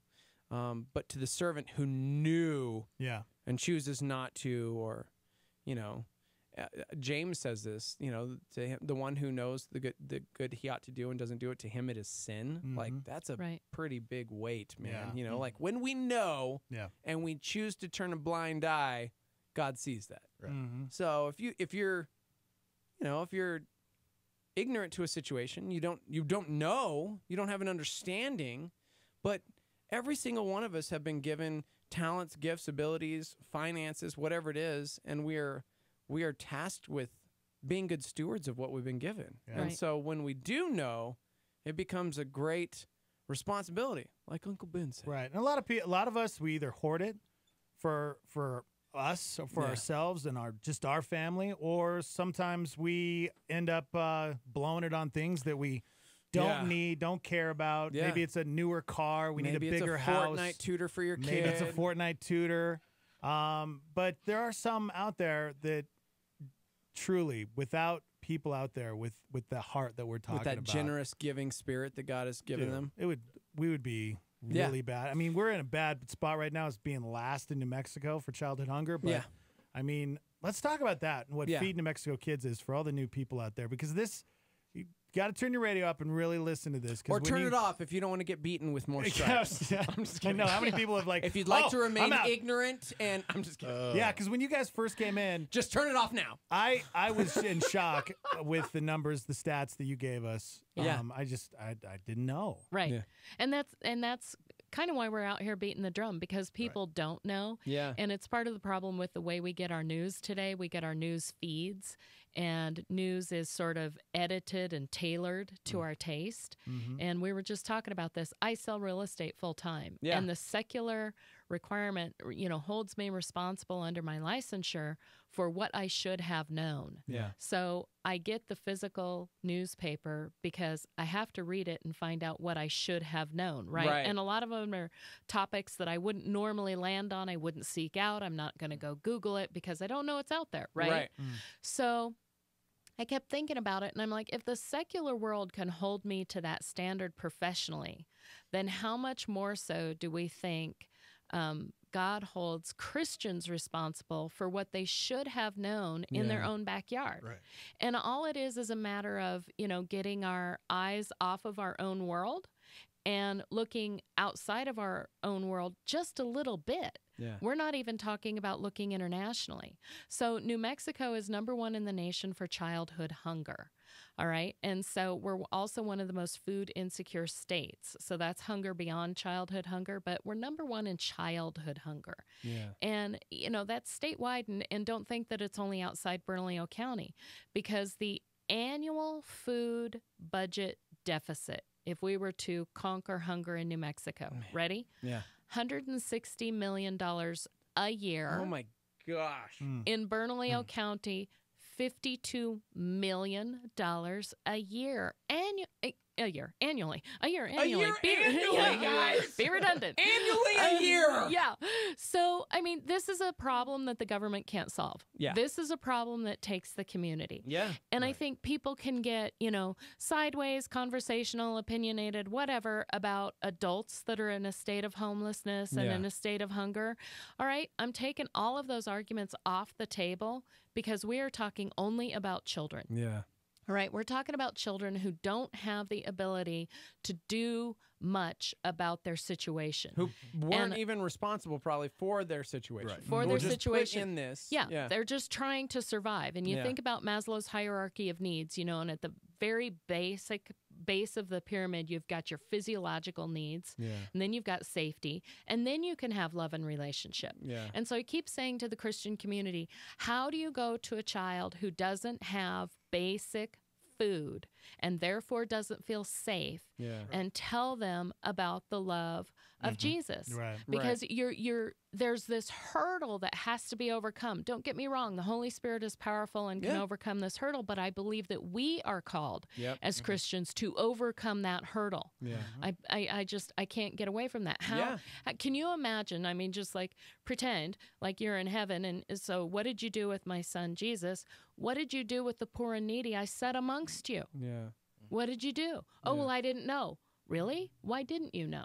Because you were so closed in your Christian bubble, right? You know, so busy entertaining yourself, so busy, you know, providing for only your family or only this. It's like we have a responsibility to know. Yeah. And so once we know, what do we do? And that's kind of why we've built a mechanism for what do we do. Yeah. So what we do is, you know, there's the Title I breakfast and lunch program, which I say is, you know, like this big, you know, big triangle. And then within that is a subset called the Title I homeless population. Okay, and homelessness in kids is defined differently. The McKinney-Vento Act is actually the federal act that defines homelessness. And what it really boils down to is it's a child that doesn't have a safe, reliable place of shelter at the end of the night. They might be living in a motel with an overseeing adult. They might be living in a car with an overseeing adult. They might be living in a car as a teenager by themselves. Mm-hmm. They might be in a shelter. They might be a teenager that is sofa hopping. Right. Yeah. And they might literally be, you know, somebody that is living in a tent in a homeless situation with an overseeing adult. It's also families that have been doubled and tripled up in accommodations and finances that weren't meant to handle that many people. You know, like the classic thing where grandma on a Social Security income is raising 7 grandkids, and usually from different, you know, parents. Yeah. So that's the subset. And you can't look at that subset, that population, and go, yeah, no, I don't want to help them. I mean, who can say that? I mean, if you present that and you say to a community, hey, we have found out that there are hungry children that really need basic food on the weekends. We understand they're getting breakfast and lunch Monday through Friday, but we'd like to feed them on Saturday and Sunday. Would you like to help us? I mean, who amongst us is going to go, no, I don't think that's worthy. I mean, 5 days a week's good enough for food. Yeah. I mean, I mean, I do that all the time, right? No. I mean, right? No. Yeah. No. And so that's what we're doing. And we've got some, you know, community partners. Calvary of Albuquerque collects food. Legacy, Dustin's here with Legacy. Legacy collects food. And we do these meal packs that go out to the schools, and then the kids take these meal packs home. Right. Yeah. But starting August 1st, we have a community partner that is First Financial Credit Union. Mm-hmm. And at all 7 of their locations, they are collecting food for this. And they're doing it for 15 days. So, I mean, this is what's amazing about this is, you know, we can reach into the community because who can object to this? Right. You know, so we're looking for, the key on this is, remember, the kids are in a homeless situation. So the food has to be easy open it with your hands, no can openers, you know, no microwave. So like you can get the single serve mac and cheese, but not the big box of mac and cheese, because a kid has to literally be able to go to a faucet and put hot water in it. There may not be a microwave. So we're looking for things like those pull-top cans of the Chef Boyardee beef ravioli, and we're looking for beef jerky sticks and peanut butter crackers and trail mix. And yes, pudding, because it's a comfort food, but it's not, you know, a straight sugar. Yeah. You know, so things like that. Protein I mean, items think meal. Yeah, think protein. Think nutritious. Okay. And then we package them. Everything goes in a gallon-sized Ziploc bag, and that's what a child has to last them all weekend. Wow. Right. And that's only the kids that we can currently provide for, which is a drop in the bucket. We're doing amazing things. I mean, the first year we got 14 tons of food. This year we're on track to do a little more than that. But I mean, that is a drop in the bucket, you guys. There's 3,750 kids last year. There will probably be 4,000 kids this year. Jeez. And we're talking every week. They've got to eat every week. So these meal packs weigh 2 pounds.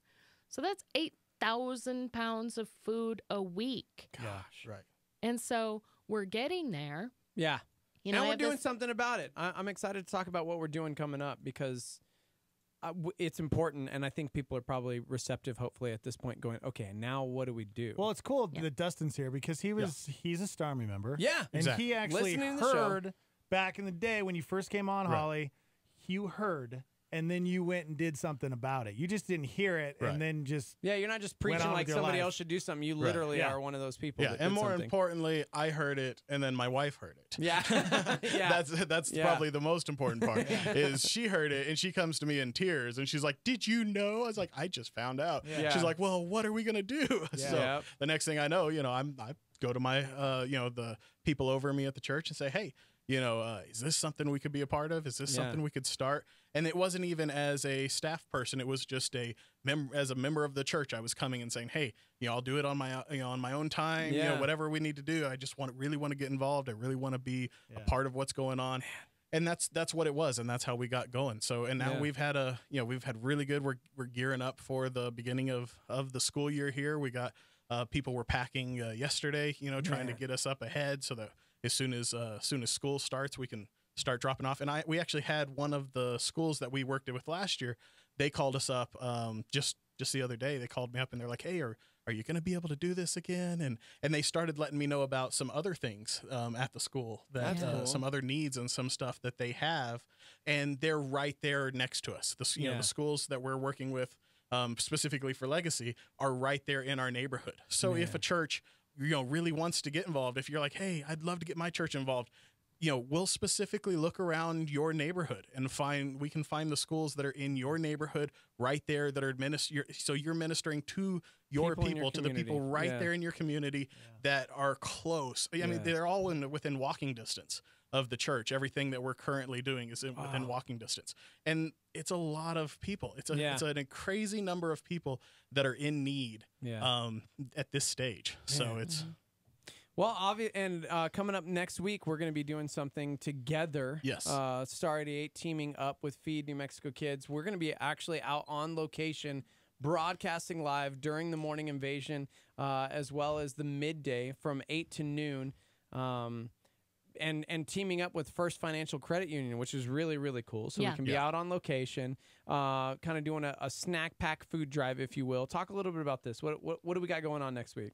Okay, so we will be on location, and they're finalizing location, so we'll tell everybody where that is. But they've got 7 locations, 1 in Rio Rancho, 6 in Albuquerque, and they're interested in being involved community partners. Yeah. And so they contacted us and they said, "Hey, we do something for the community every year. This year, it's you. Yeah. And we want to be involved." And so at every single one of their locations, they have boxes in their lobbies where they are accepting food. And they have a little list on the front of it, and it's the same foods that we're talking about. It's the Chef Boyardee raviolis, the beef jerky sticks, the peanut butter crackers, the puddings, protein items. And you just take them in and drop them off there. Wow. And so it's just a wonderful way. Then they have one of their departments that's going to go down to Title I and pack the meal packs with us. That's incredible. I love it. Cool. I love hearing local businesses like, "Hey, man, this is important. How can we do this?" Yeah, and if people are at a business where they think, "Well, my business isn't going to gather year round, like the churches are," I get that. Yeah. But, I mean, First Financial, this is a one time a year thing. Yeah. And it's perfect timing, back to school. Right. And so, when does your business do a community outreach project? And I don't want to double dip. If you're, partnering with somebody else already, you've got a long-term partnership, awesome, hold on to it, keep going. Right. Yeah. But for those companies out there, organizations out there that don't have a set partner every year, or they rotate partners, think about this, because part of this problem is increasing awareness. Yeah. One of your Stormy members texted me after I was on last time, and they said, "What you said really hit home, because I buy food occasionally for Feed New Mexico Kids." And what I was saying last time is, look, everybody, we need the food weekly. Right. We need it weekly because we're giving it out weekly. Yeah. We're not stockpiling this food. It's weekly for these kids. Every Saturday and Sunday, they either have food or don't have food. And, I had a day last week where I was super, super busy, and I didn't have time for breakfast and I didn't have time for lunch. And guess what? By 6 o'clock, I was really hungry. And every time I am really hungry, I really make myself stop and go, this is what it's like. Yeah. This is what it means. Yeah. This is reality for all those kids. every Saturday and Sunday, and honestly, for a lot of them, in the evening after school. Right. Yeah. Because, sometimes there isn't adequate dinner at home. Sometimes it's circumstances that have come upon the family, and sometimes it's, other circumstances that, just aren't great. But either way, the kid has no responsibility in this. Right. Yeah. And I keep saying, like, a teenage boy burns 3,000 calories a day sitting still. All right? Yeah. So if you're that boy and you're hungry, your choices are limited. We've talked before. Some of them are really unpleasant choices. Some of them lead to a life of crime. And Nate Heitzig was just at a conference over in London, and he was listening to a speaker, and the guy said his life of crime started stealing lunch tickets out of the teacher's desk because he was hungry. Now, we're not advocating crime, obviously. Right. We're not saying, oh, well, that justifies it. That's not the point at all. The point is, this is a trajectory that these kids' lives are set upon. And what are we as a community going to do about these children? And we can logically see their trajectory, right? Right. So stop thinking about the exception to the rule. Well, I know so-and-so, and they started out that way, and they turned out to be a rising star. Okay, that's the exception to the rule. Right. Let's talk about what is the Norm, likely if you will. outcome for these kids. And as we complain about the crime rate, and we complain about the dropout rate, and we complain about the gang involvement, let's get underneath it and be for it. And as a community, reach out to these kids and say, you know what? We love you. Yeah. We love you.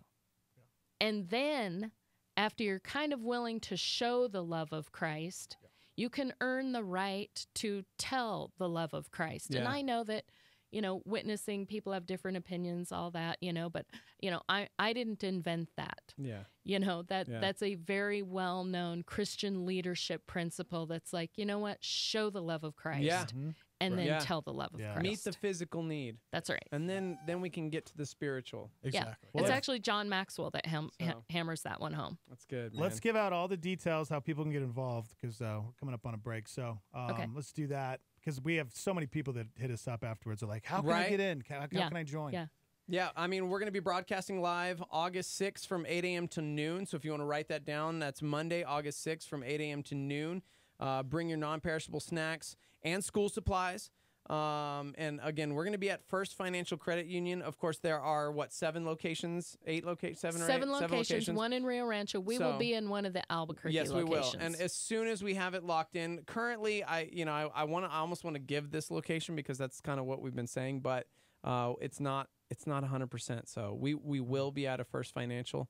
And as soon as we have that, but they don't have to wait for that to give. No, they can give prior to that. They're ready to collect the food starting today. They've got the boxes set up in their lobbies.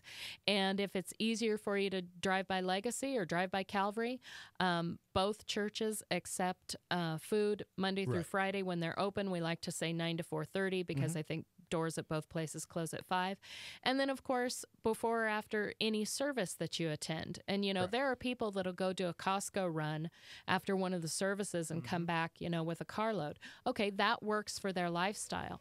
But then there's other people, it's just like every time you grocery shop, you don't have to buy a ton, but buy something. Please buy something for these kids. Definitely. Here we go.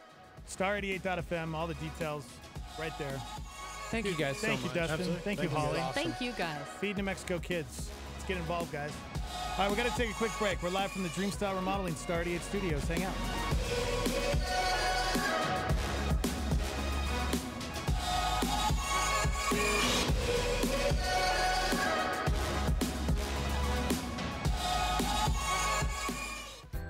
Evangel Christian Academy is a private school that is Christ-centered for tomorrow's leaders.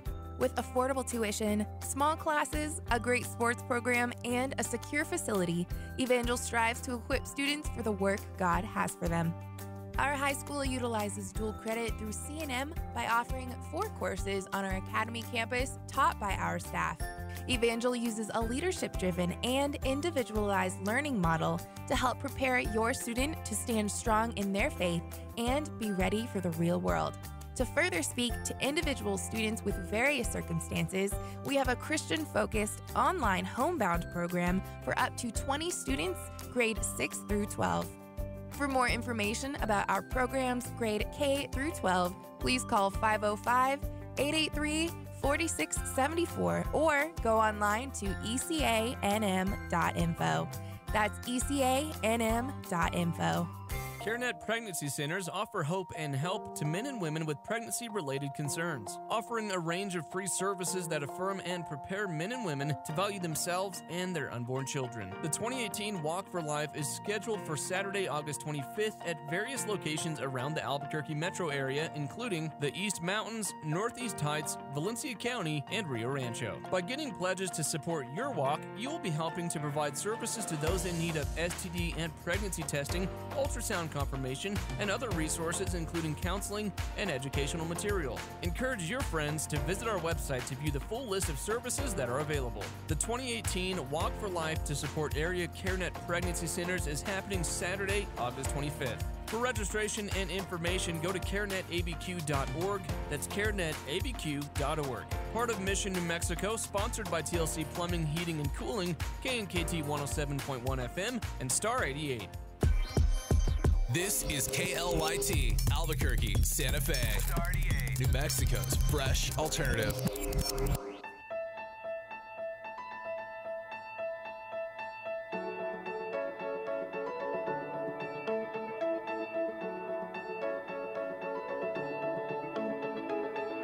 Wish I could talk to the younger me, caught up in all his insecurities, afraid to walk on the raging seas. Step on up, step on in, say the words that I never heard, that could steady a heart that hurts. Young and worried, things will never turn. Wish I could say to the younger me, it's okay not to be okay.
The Morning Invasion with Dex and Steve-O. Yep, that's us. Good morning. What? That's us? Welcome to the show, everybody. So cool.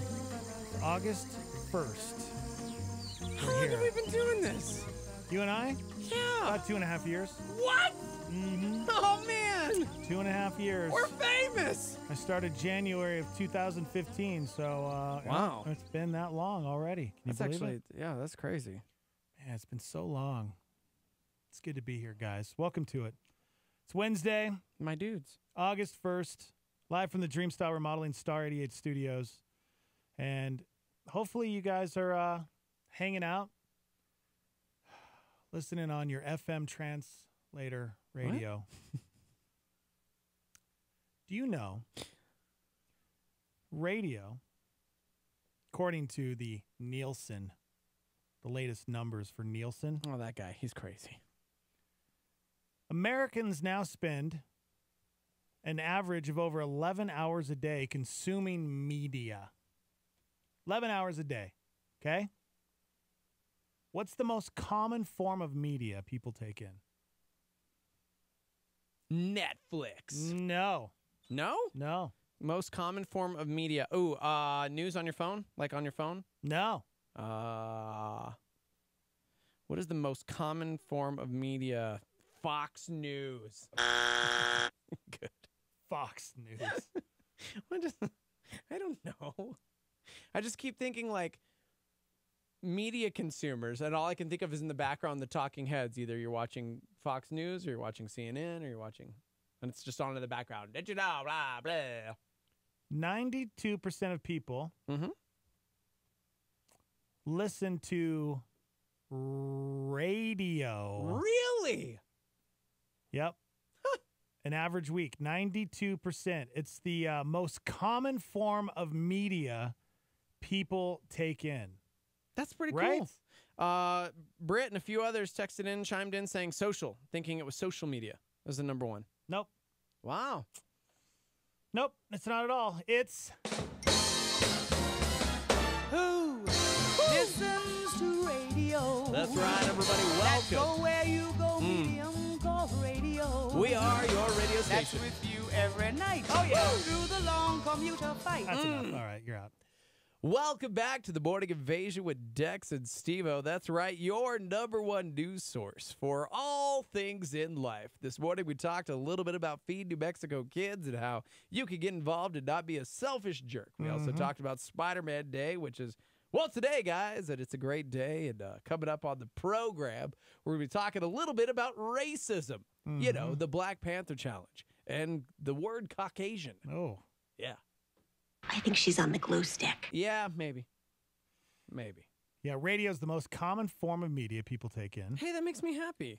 TV is second. Huh. Smartphones are third. Using a tablet was fourth.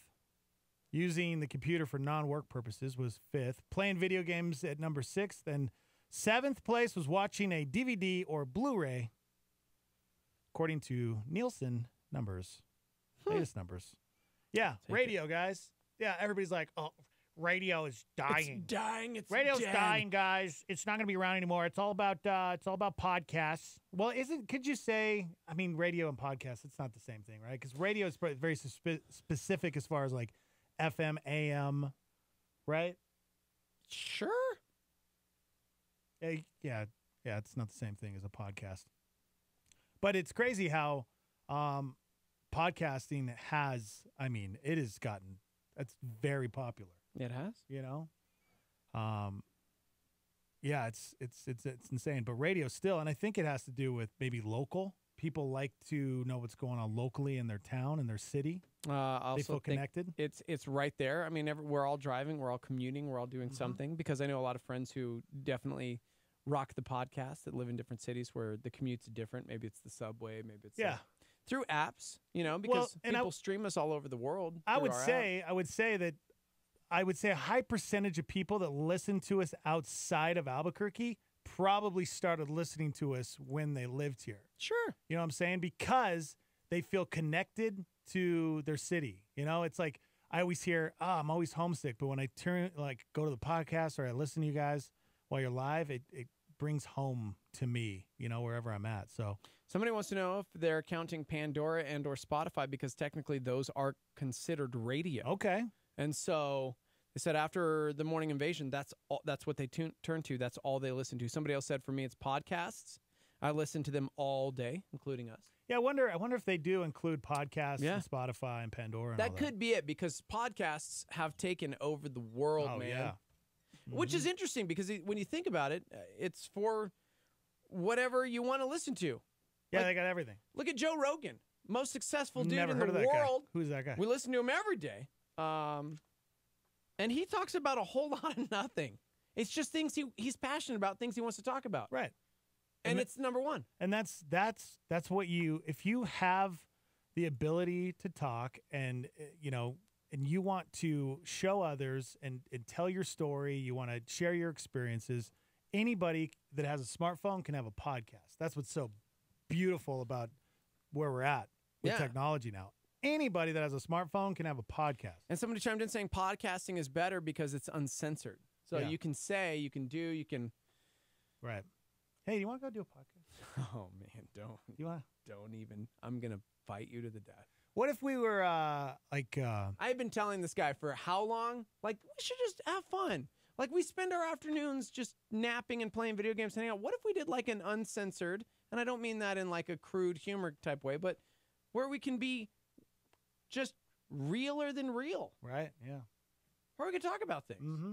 Hang out. Yeah. What would we call that? I know. What would we call that? I don't know. Get back to you on that. Yeah. Yeah, so that's pretty cool. Americans spend 11 hours a day consuming media, and radio is the most common form of that. And I don't think radio is going anywhere. No. It is changing as we see cars changing, as we see, and what I mean by that is the fact that now, like, you can get not just your smartphone Bluetooth into your car, but now your car is going to have similar capabilities as your phone. Right. It's got built-in Wi-Fi. Downloading, built-in, yeah. And so, that's absolutely I think about our kids too. When they get to be in their 20s and 30s, when they start life and get a job and they're commuting to work every day, do you think? See, and that's what kind of worries me a little bit about FM and AM radio is that I think our generation of kids aren't going to be consuming it like we did or we are right now. You know what I'm saying? Yeah. I rarely listen to the radio when I'm in my car. Now, if you say podcasts or Spotify, if you include that in radio, then sure. But I hardly ever listen to FM radio when I'm in my car. It's just me. See, and that's just you, because on the flip side, I'll tell you right now, if my kids had a choice between listening to the radio, watching movies, because we have like screens. Yesterday, all they wanted to listen to was this new station called The Mix, because it was like Maroon 5 and Ed Sheeran and all these artists, and my kids love radio. Now, maybe it's because they just love good music. Yeah. And so I'm like, okay. Mm-hmm. But I think as long as music is good, people will want to listen to it. Yeah. In the easiest way possible. Well, think about it. When people back in the day, and even probably still now, not as much, but people listen to radio to hear about local things and also to hear new music, to hear the latest, right? That's where they would find out about the new band and the new artist and the new music that was coming out, right? Like when we were growing up. Now, people don't go to their local radio stations a whole lot. They're discovering them on YouTube, Spotify, Pandora. That's how they're discovering a lot of the stuff that they would normally be discovering when they would tune into a radio program. So it's weird how it is changing. Yeah. And that's how we have to figure out how to change with that. Well, Albert says, I don't listen to the radio like I used to. I listen to a lot of mixed playlists or just albums from Google Play. Yeah. Pat says, my 20-year-old does not listen to FM music in the car. He listens to music he has downloaded on Spotify. Yeah. But there was something special, too, and there still might be something special about tuning into a radio station, knowing that there are other people listening as well. Like when a song comes on the radio, you know you're sharing that experience with somebody else out there. Yeah. And when you're by yourself listening to Spotify or just a song, it's like you just kind of know at this moment I'm the one who's experiencing it. And for me, I would rather listen when I know other people are experiencing it. You know, it's kind of weird and simple, but I think that's something that people love, right? Yeah. I mean, a few people chime in saying this. The Morning Invasion is the only show I listen to on radio.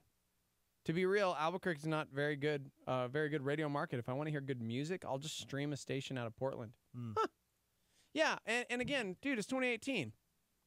People digest or take in media in so many different ways. So how do you listen to music, guys? That's the question. Like right now, for me, if I'm at home, radio's not on, nothing's on like that, I pull out my old record player. Like I listen to vinyl, you know? But we're all different. If you're just joining us, Americans spend 11 hours a day consuming media. And as it turns out, radio is still the most common way people intake their media. So we want to know, how do you guys listen? What do you listen? Whether it's television, radio, smartphones. It's interesting. 505-338-3700 if you'd like to call in. People are just chiming in with their taste now. There's not a station for Seth. He likes 60s and 70s music. Really? Which is weird because yesterday I was talking to a good friend of mine, and Coyote, which is like classic rock in Albuquerque. Classic rock is already shifted. Like classic rock has become like Guns N' Roses because they're like 20 to 30 years old now. Yeah. And so as tastes are shifting, culture is shifting, time is going by. Classic rock isn't 60s and 70s anymore. Or like old school jams. Yeah. And it's like, you know, Tupac, Biggie. It's like, what? That's old school jams? Yeah. What the heck happened? Yeah. Yep. So welcome to it, guys. So weird. So yeah, see, Kim says, I used to listen to 98.5 because I loved the oldies, but now the oldies are mostly 80s music. Yeah. So weird, man. So weird. That's because 80s music is almost 40 years old. Let that sink in. Wow.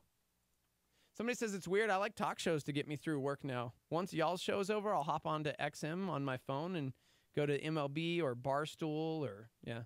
Yeah. Good morning. Good morning, guys. How's it going, man? Good, man. So for me, I listen to you guys in the morning. It's an hour commute to get to work.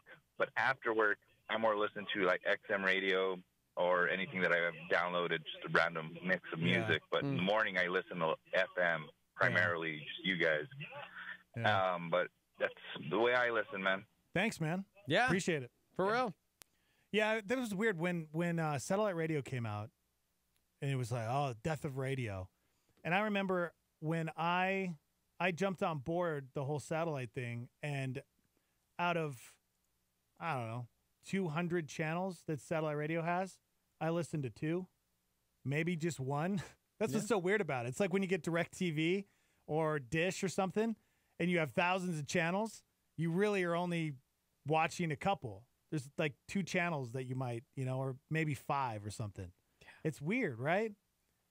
We kind of think, oh, man, that's going to be cool. Oh, not really. Somebody said, I think the mass conglomeration of radio companies has really taken the local aspect out of it. Yeah. And that's true. Oh, I mean, we big time. we talk about what's going on here. iHeartRadio is the death of radio. That's what stinks. Yeah, thanks, jerk. Yeah, I was a part of that for many years. And listen, I've nothing against iHeartRadio. I mean, they gave me an amazing life for 15 years, and had an amazing show with amazing bosses and amazing people that I worked with. But when you look at it, like what that star member just said, is you have these big corporations that come in and then they change it and take away the local feel. They get rid of real life personalities and ship in these personalities from all over the country. Which is unfortunate. It takes away the local feel. It does. Because it's like those are the people that are like making the decisions, but they're not even the demographic of the people that they're hoping that their place reaches or whatever. It's 1 or 2 guys saying, this is what we want to target. This is what America wants. Exactly. And then as you look, it's so eclectic, and it's like, one person chimed in and said, but you know what is amazing? The Morning Invasion has a bunch of listeners with very high standards, and what I'm hearing is they only tune into radio to listen to your show. You guys are the best. Thank you for what you do. Dude, thank you for those words. That's awesome. Well, and that's the thing. It goes back to we have to change with the times. And it was years ago when something clicked in my head because I had bosses telling me in one ear, hey, you need to play more songs and less talk. And in my brain, it was, man, with the way things are going and the way that people are consuming music now, if somebody wants to hear a song, they can pull it up on YouTube. They can do a quick Google search and listen to it for free. It's easy. So why are they listening to us? Yeah. You know? Yeah. Are they going to listen to us because we're playing 10 songs an hour? I don't know, maybe. But the majority, they want a personality. They want to be entertained. And so that's what you have to kind of have to decide. Speaking of entertainment coming up around the corner, we're talking about this. I'm buying a new T-shirt. A guy set out to create a controversy, and I want to talk about it. I want to talk about it coming up. I don't think you should. Good morning. Good morning. Go ahead, Hey, man. I was going to say, I like listening to you guys in the morning, and then all the music that you guys play after 10 o'clock. That's pretty much where I get all my music from. I get that music on my Napster, and I download the albums of whoever it is. Is that? Oh wait, And does Napster still exist? Well, Napster bought out Rhapsody, so now they're the new Rhapsody, basically. Oh, It's called Napsody. Thank you. Okay. See, we're not going to survive with things like that. But yeah, that's where I get all my music from. And I don't want to say any names, but the big Christian radio station plays like the same songs every hour. They're So, like the anyway. Christian iHeartRadio. Yeah. There you go. Thanks, man. guys. Thank you, man. Appreciate you. Yeah. You guys can chime in. We're live on Facebook and YouTube. And that's another thing. That's the other part of this is now you can be so connected with your audience in so many ways. Yeah, dude, live on YouTube, live on Facebook at Star 88 FM. We just need one more tablet so we can go live on. No, two more. We need Snapchat. Oh, we Okay. can't go live on Snapchat. So just Instagram.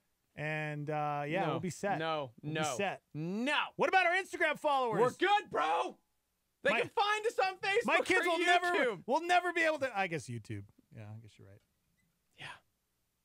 But yeah, you guys can hang out with us and watch the show and be a part of it. You can text into the live line 505-585-LIVE. That's 505-585-5483. Think about this. I've seen this online already. Mm-hmm. The VR technology that's coming out. Yeah. They have VR now where they're connecting it to podcasts and also radio. I mean, if us doing a show right now, if we had a VR feature, people could jump on the app, the VR app, or put on their virtual reality glasses, this is going. and they could be in the room with us. Instead of just watching on their tablet, they're hanging out virtually in studio with us. Is that weird? It could be weird because somebody could be like this. Just, gosh, I can feel you breathing. Somebody could be like right behind you, like looking. Yeah, at no, I your can. back. I thank you. Thank you. But you could walk around the studio virtually, right? Yeah. Because there'd be cameras set up in here. Think about, I mean, that's like the next step. Yeah. Where people are going is the whole VR. Yeah. It's fascinating, man. But you got to keep up with it. You got to evolve. I see what you did. See what you did there. Now we're going to get in trouble. Thanks, bro. Had to use the E word. Had to use the E word. Do you like getting us in trouble? Do you like being in the principal's office? Actually, you know, I kind of do enjoy Maybe you do. You're living on the wild side. What if that was the case? What if it was like you enjoy genuinely, just getting like, chewed out? It's like the rush of Yeah. like, oh man, we're gonna get so owned today by Dad. Maybe it's because I've been in the principal's office so many times throughout my career. Yeah. When I did radio in Montana, I'm not kidding around. I got pulled in to the boss's office after every show. Because I was small town. It was small town radio, and I'm trying to bring in this morning show, this crazy morning show that the town's never heard. And people would complain. So if one person complained, I was in the boss's office having to answer for what I did or what I said. Yeah.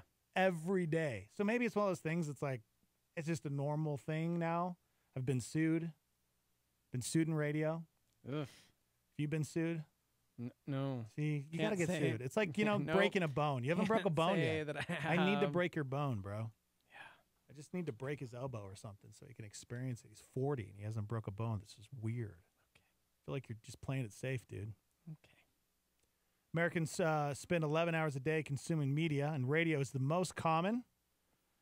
Live TV, recorded TV, or a device like a Roku. Americans consume about 5.2 hours a day, which, right? We're binging, we're streaming. Mm-hmm. That makes sense. You know? DVRing our shows. Playing video games. Last on the list, or number 7 was watching a DVD or Blu-ray. That's the next to go, right? Like DVDs are the new CD, or the CDs are out. Yeah. A lot of places like Best Buy and places, they've gotten rid of their CDs. When are DVDs going to be like Toast? CDs and records? I don't know, man. You know, you're one of the very few that I know that still love to buy DVDs. I'm a collector. I love vinyl. I love having them. Do you still buy CDs a lot? Nah. No, see. In fact, right now, Chrissy and I are going through this thing called get rid of our CDs, where I'm saying, no, I want them. And she says, but we literally have all of them on the computer. And I say, but the liner notes. And she's like, Steven, you have 842 CDs in the garage in boxes. You don't need them. Yeah. And then I went to go try and get rid of some, and then I'm like, but here's the autographed Blindside album, and here's the one time when Demon Hunter. I have all of my records. Yeah, no, can't do it, guys.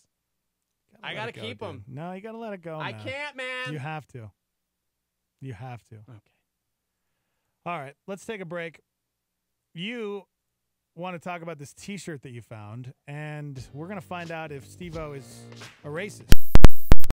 Come back. Okay. I can't wait to hear more about this story. Yeah, it's an interesting take, guys. For those embroiled in the Washington Redskins debate. Coming up, a guy started a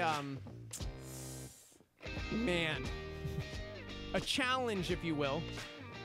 And it's gaining some traction in the way he was anticipating, and I feel bad because I have a completely different take.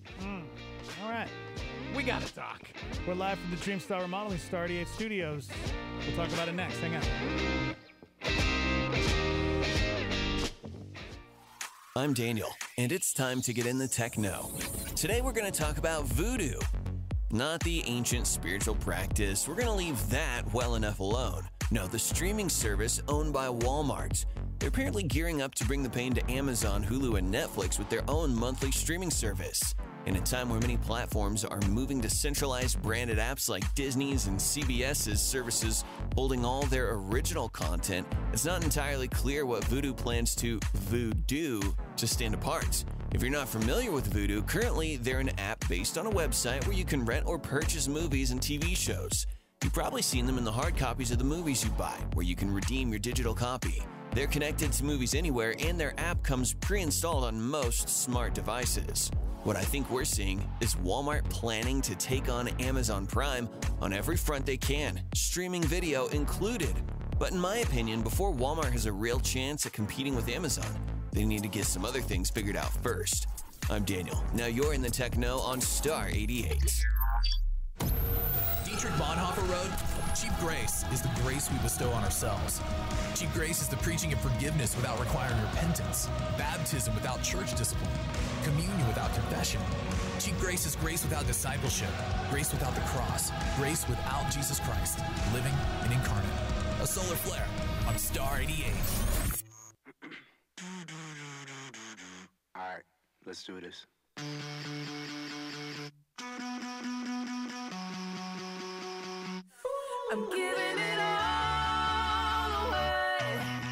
more hiding, no more stalling. I hear you calling me, and I'm coming. See me running, I give in. You win. I give in. You win.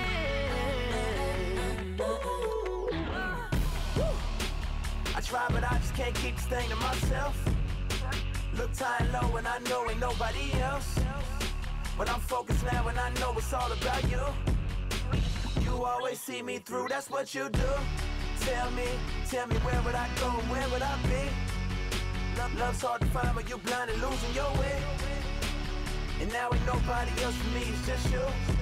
You got my time all the time, anytime my mind's on you. No more hiding, no more stalling. I hear you calling me, and I'm coming. See me running, I give in. You win. I give in. You win. Whoa. They laugh at me and they say I'm going too far. But it's satisfying my soul to give you my all. They don't understand what I got is so real. They can talk about me, they can kick me out, but can't take away what you give. People telling me that I'm probably too far gone, but they don't understand where I've been and ain't walked the roads that I walked on. Tell me who I'm gonna call on. What solid ground can I fall on? You everything that I never dreamed of. You give me meaning, it's all on you. You know you got me deep up in this thing, I'm all in. I swear ain't no love like this love that I've been given. I can't resist, it's just too much, your love is endless. And I don't care what they say no more, no way I did it. No more hiding, no more stalling. I hear you calling me, and I'm coming. See me running, I give in. You win. I give in. You win. Whoa. It's time to cut the cord, sever the ties from the life before. From here on out, I'm yours. I can't run no more, 'cause you're pulling me in like a tornado. Pretend I tried leaving, but your love's so strong and it won't let go. You're holding on to me. I'm giving it all away. No more hiding, no more stalling. I hear you calling me, and I'm coming. See me running, I give in. You win. I give in. You win.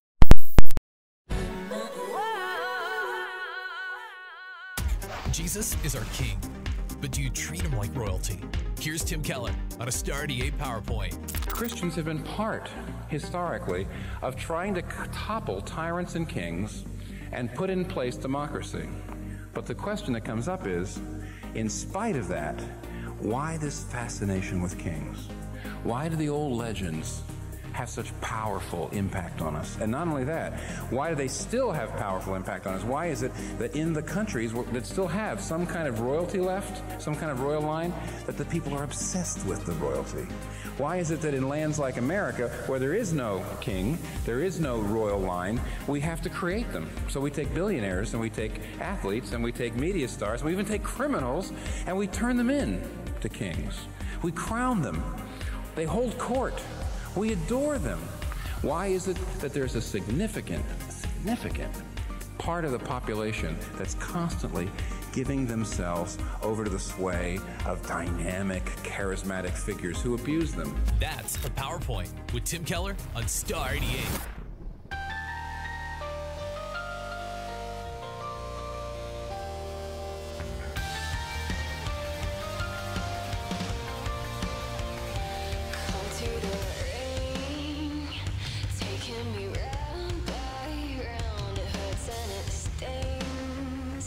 Taking me down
first trial in the special counsel probe. Former Trump campaign chairman Paul Manafort faces bank fraud charges. Oh, my God! The Carr fire has grown to more than 110,000 acres. An Aeromexico plane went down just after takeoff. No one on board was killed. Fatal police shooting in Colorado. An officer opened fire and killed a military veteran who had just defended his home from an intruder. Facebook says it has now uncovered a new attempt to interfere with the U.S. political system. Facebook's chief operating officer, Sheryl Sandberg, called this fight an arms race. This kind of behavior is not allowed on Facebook. A new allegation against CBS chairman and CEO Les Moonves, an unnamed woman filing a police report in L.A. in February, claiming he sexually assaulted her 3 times in the 1980s. The DA declining to file charges, saying the statute of limitations has expired. Actor Alan Alda Made a major announcement. I've been diagnosed with Parkinson's disease. Caught on camera, a man appearing to scoop a small shark named Miss Helen out of a tank and into a bucket at the San Antonio Aquarium. Police found them, and Miss Helen was safely returned. It's time to open your eyes and check out these morning guys. They'll wake you up when you're half asleep. Oh my gosh. Who's this guy? And each day they're on the air. They got listeners everywhere. I think these dudes are great and no show compares. Guys, I'm trying out for Battle Drums Worship. My radio is what I need when I am waking slowly. This is pretty sad, man. You're ruining the song. Sorry, I'm sorry. Morning team. And yes, they're just as crazy as they seem. Guys, Battle Drums auditions are underway. And Saturday, August 11th, if you have a talent, much like that singer right there, they have a variety of ministry opportunities for experienced musicians. Yes, I'm reading this exactly word for word. Guitar, bass, strings, percussion, keys, vocals. If you are interested in auditioning to be part of Battle Drums Worship, get on our way. Get the audition process. Fill out an application online. You can go to calvaryabq.org.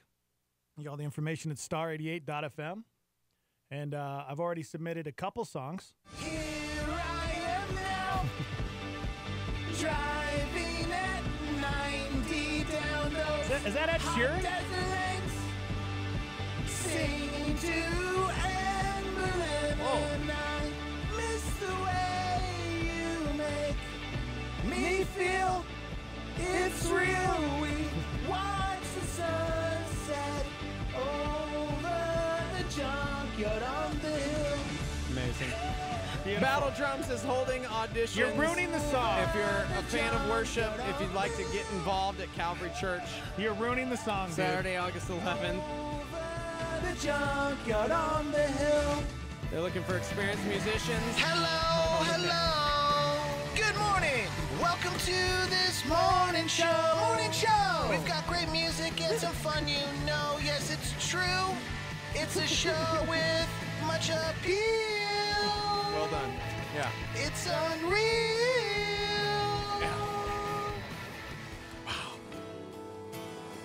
No, no, no! Guys, don't ruin Battle it, Drums man. Worship. Don't ruin it. There's a new singer in town, and his name's Dex. Woke up this morning feeling tired.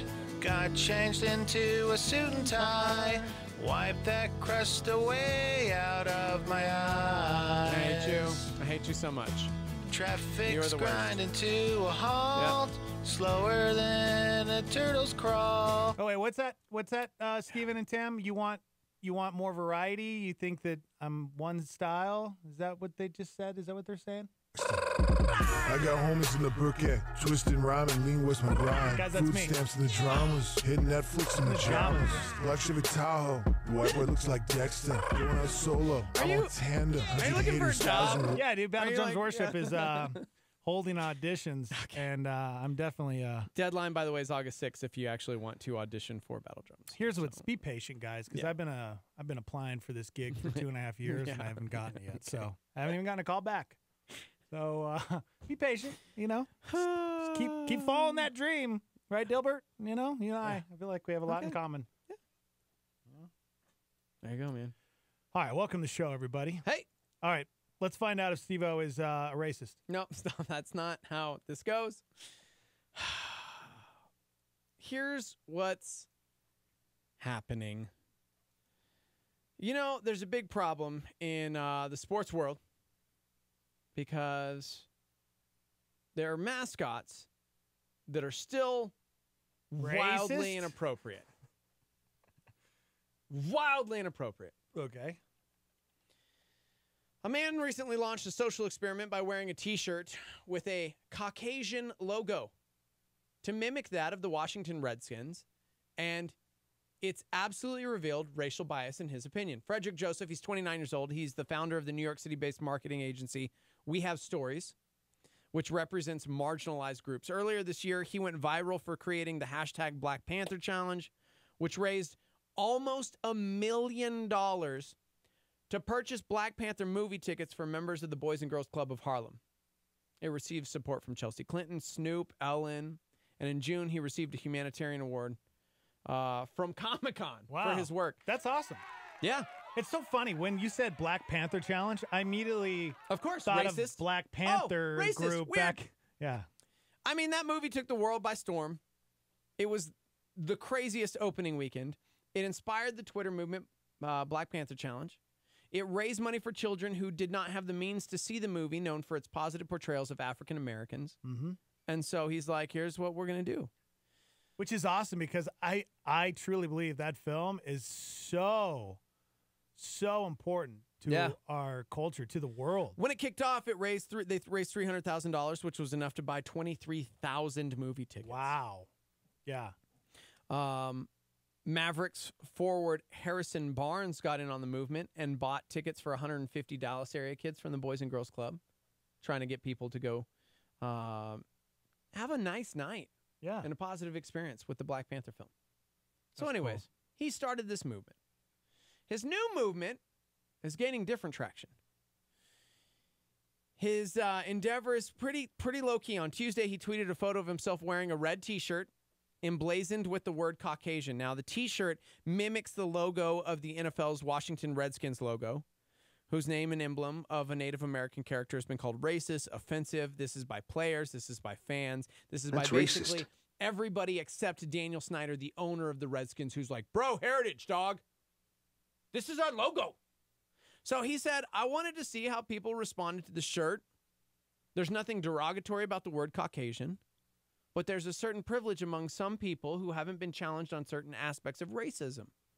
So he walked around New York City wearing a shirt that said Caucasians, and like I said, it's kind of in that like burnt red color with... Yeah, it's the Redskin colors. It's the Redskin logo with a white dude on it.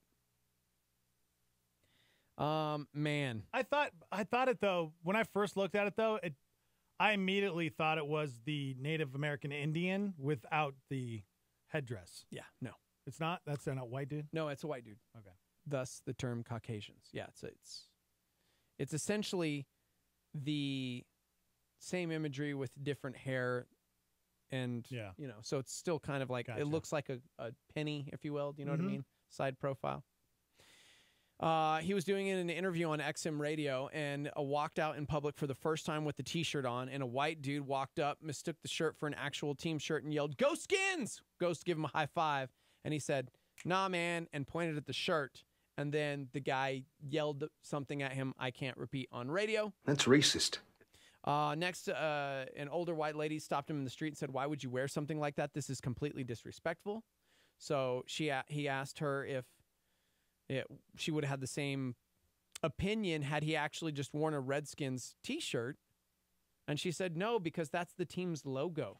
You're being disrespectful. Yeah, but isn't the argument why Native Americans are against, some Native Americans, I'm not saying all, but there are some that are against the Redskins because of the name, right? Right, because it's a derogatory term. It's not so much the picture, it's Redskins. Right, like he wore a T-shirt that said Caucasians. He said he didn't put like honky or something like derogatory on there because he was not trying to cause offense. He was trying to raise awareness about the double standard. Yeah.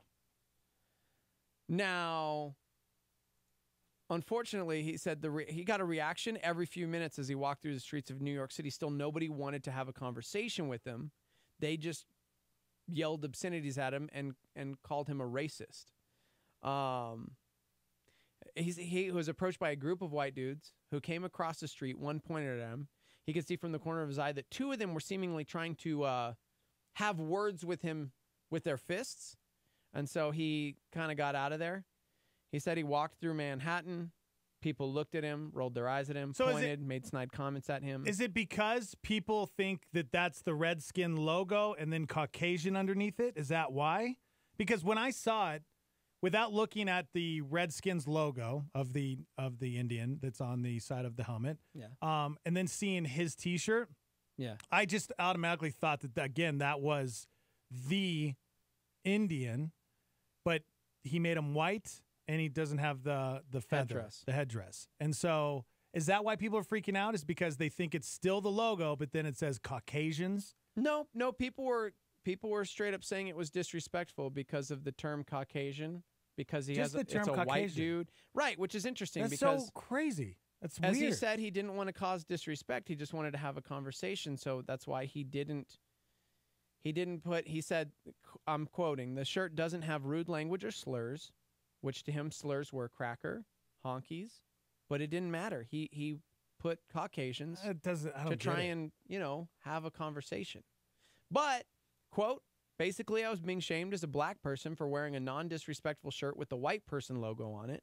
But people wear apparel and jerseys with logos depicting such things as Native American and call them Redskins. Yeah. So if he was a white guy, and privilege, he said. If he was a white guy wearing the shirt, it would have been fine. But since he's a black guy and he's wearing this shirt that says Caucasian, that's why people are saying. I mean, a lot of people. Yeah. So people are chiming in, man. Especially in New Mexico with our culture. I was pretty naive to this until I started working at Kiwanis Broadcast Corporation, Native American radio. It's national, right here in Albuquerque. I had the opportunity to engineer Native America calling and national Native news, and it was a great honor. I loved every minute that I worked there. I'm still kicking myself that I left for here. I'm just kidding. Mm-hmm. And I learned so much about the culture and the pride, and there's not a whole lot when it comes to this because it's a bunch of, well, let's be real, like Daniel Snyder, the owner, white dude, who has blatant disregard because people are saying, hey, that's offensive, that's racist, please don't use that terminology. And nah, man, he's standing his ground. Mm-hmm. We'll see what happens. It's still really interesting to me, especially in our culture in 2018, where it's like, with so many movements going on, how they still get away with it. Because the Cleveland Indians, their Chief Wahoo, their mascot, if you will, they went away from that. Yeah. Now it's just the C for Cleveland. They went away from Chief Wahoo because they recognized, like, hey, this is probably insensitive. Right. And so maybe we should not do this. Yeah.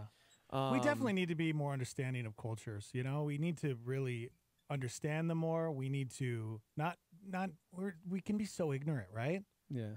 When it comes to so many different things. We can be because people are chiming in and the reactions are mixed. Somebody said, I feel like 90% of the time if a white person does something, it's going to be wrong, racist, and mean, as opposed to somebody of color who would do it. And it's okay. It's not racist. It's not mean. They're being culturally oppressed. So there's this stigma that white people have now, and I don't think that's right either. Mm-hmm. Kind of surprising it says Caucasians and not crackers or something because Redskins is wildly inappropriate. Yeah. Somebody says it sounds like he just proved the double standards. Mm-hmm. Somebody else said natives do not call themselves Redskins. He should not have put Caucasians. Crackers would have made more sense. Somebody said there's a term for this in psychology and sociology. It's called white fragility. White people respond very badly when confronted with racism against themselves or being called out for the racism they display. The definition of white privilege. And I'm a white dude. My culture, yes, friends, white people do have culture, is really weak and pathetic in this area. And I don't think it's a white person thing. I think this is culture. We are all more sensitive to our own culture when it comes to these things and being called out. Because, man, I would love to get into a conversation about why this term isn't acceptable, yet within cultures of hip-hop, there are certain terms used that would be very racial. I mean, like, you are a racist for using this term, but I'm going to use this term all day long to talk about my friends and my hip hop track. Yeah. That's still within their own culture saying, nah, man, it's different. But it's not. Racism is racism across the board. And it doesn't matter like, oh, I have the ability to because this is my... Mm-hmm. When you are being disrespectful or culturally insensitive, I don't think you should ever allow it. Yeah. I agree. You guys can call in 505-338-3700. Yeah. You can also text into the live line. Man, so Cruz says, I love this social experiment. So getting back to the original thing, he actually started creating the T-shirt and was like, hey, before you guys purchase one of these shirts, just know, like... Oh, yeah, let's get to you. He is a large African-American, as he put himself. That's what he said. And so he said it was a little different for him going around wearing that shirt and doesn't necessarily recommend everybody wearing that shirt. So but are you going to get one? Because well, see, that's the thing. I want you to get one. Here's the question. As a quote-unquote white dude, you know, whose first language is Spanish and half of my family are actually Latino. Which you would never know. Family is from Spain. Right. Is that culturally insensitive, as we just talked about racism and all this? The term is Caucasian. It's not even like a racial, like, this isn't a derogatory term for white dudes. Right. So if I got the Caucasian shirt and wore it in I think it would be solidarity- absolutely okay. Yeah? I do. Would it? I wonder. That's why I kind of want you to get it. Just going to purchase this. Because I think the whole thing is he's an African-American man, and he's wearing this shirt that says Caucasian. Yeah. And people automatically are saying, okay, he's being racist or he's making fun of white people in some way. Right. But that's exactly what he's trying to say is it goes to show how fickle and hypocritical people can become, because he'd like people to start wearing more shirts like this to make a point to see how people who have racist car decals, shirts, jerseys, etc. respond when the tables are turned on their own culture. Yeah. I don't know. We have a very diverse culture in New Mexico, which is why I was like, we got to talk about this. Yeah. What do you guys think? Go ahead. Hi. What do you guys feel like paranoid or super anxiety? Just, I mean, being on the radio or like I know even at my work, it's so hard to just function normally around because there's so many ways you can go wrong and end up with a lawsuit or get fired because of some, thing you said. And there's so many terms out there now that are considered, racist, or you can't say you guys or you people or anything without somebody, turning it way around and turning it into a big racist thing. I mean, I think there's a lot of people that are just so worried about what they say now. There's like total anxiety at work. Yeah, I wouldn't say, I mean, I don't have anxiety over that, but it's definitely always in the back of my mind. It's like right there. It's like this, it's always, when I'm talking, especially to, I know thousands of people right now, I know that I have a filter. There's definitely a filter going on because I have a responsibility, especially where I work. Which is funny because earlier we were talking about the Redskins logo and you kept saying the Indian face, and I kept going, Native American, bro. Wow. See? And you didn't even catch it. I didn't catch it. You didn't. So I'm like, I don't think so. I grew up in a different culture. I grew up in Montana, where, 99.9% of the population is white, is Caucasian. Right. So we grew up calling Native Americans Indians. Well, yeah, when you were a kid, you played cowboys and Indians. Exactly. And I know people like working at Native America Calling and at National Native News within there, they would call each other different things, and it was like, oh, okay. And it was like, dude. Right. Like, when I moved to San Diego and I went out on a couple dates with an African-American, I called her a black girl, and she got mad at me because I called her a black girl. She wanted me to call her an African-American girl. But then you get some people that are the opposite. Like, dude, I'm not from... Right. Yes. So it's, man, you really can't win. You just never know. So, but there is a filter for sure. You got certain people, too, that want you to be normal around them and not worry about those types of things so that way you can just be normal. See, that's why but you're always still so worried about it. Yeah. I don't think we should walk around in a state of paranoia. I do think we should be sensitive to cultures, and this isn't even just like because of racism. Think about the missionaries. We talked about this before, who sometimes do more harm than good because we've got well-intentioned Christians who are like, I want to share the gospel in this region of the world that doesn't know Jesus, and then they know nothing about the culture, and they go over there and they do things that are offensive, that tear down. They do more harm than good. And they do harm in the name of Jesus, and then we wonder why nobody wants to take us seriously when we start talking about our faith.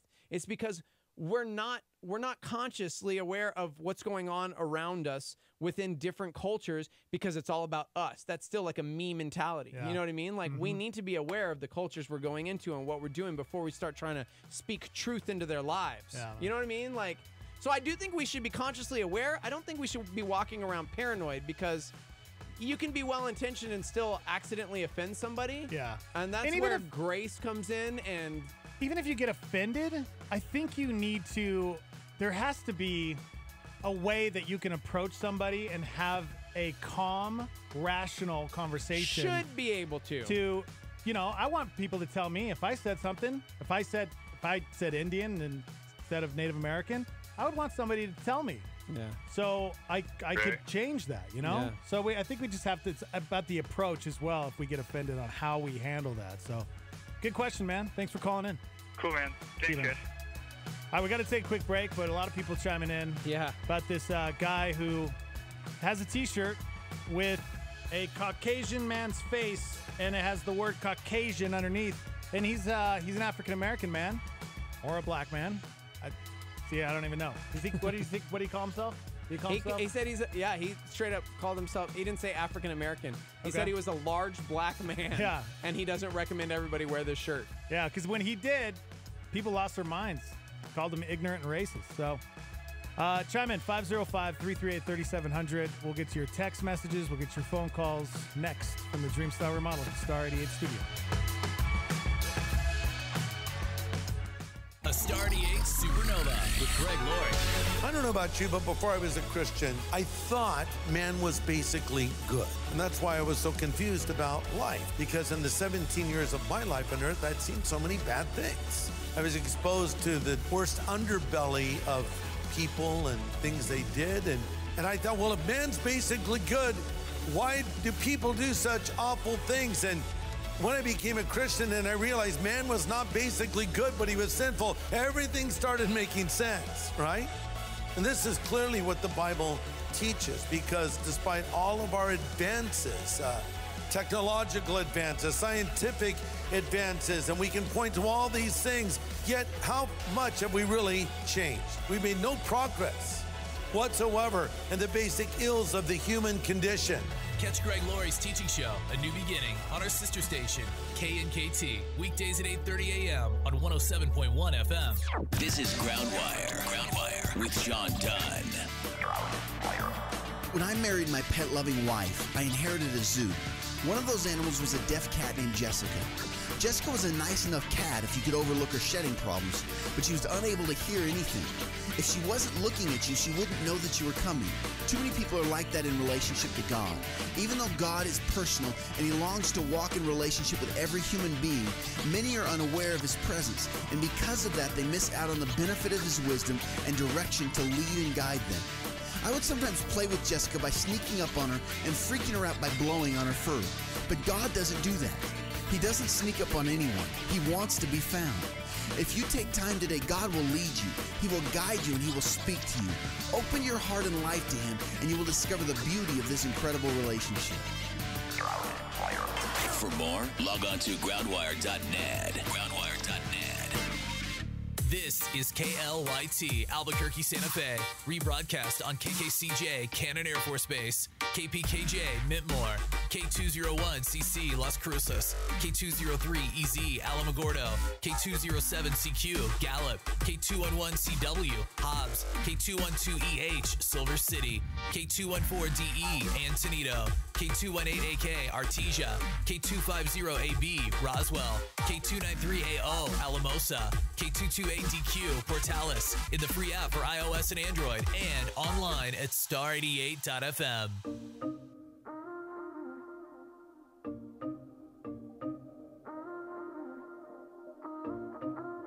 Lately I've been watching the nightly news.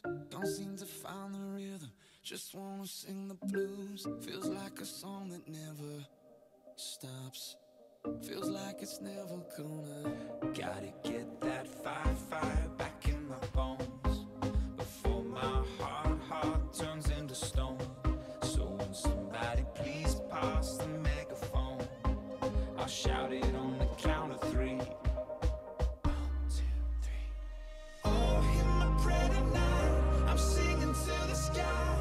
Give me strength to raise my voice. Let me testify. Oh, hear my prayer tonight. 'Cause this is do or die. The time has come to make a choice. And I choose. Let it move. Let it move. Let it move. Yeah, I choose. Let it move you. Let it move. Let it move. Yeah, back when I was younger, my eyes were full of life. But now that I am older, I live at the speed of light.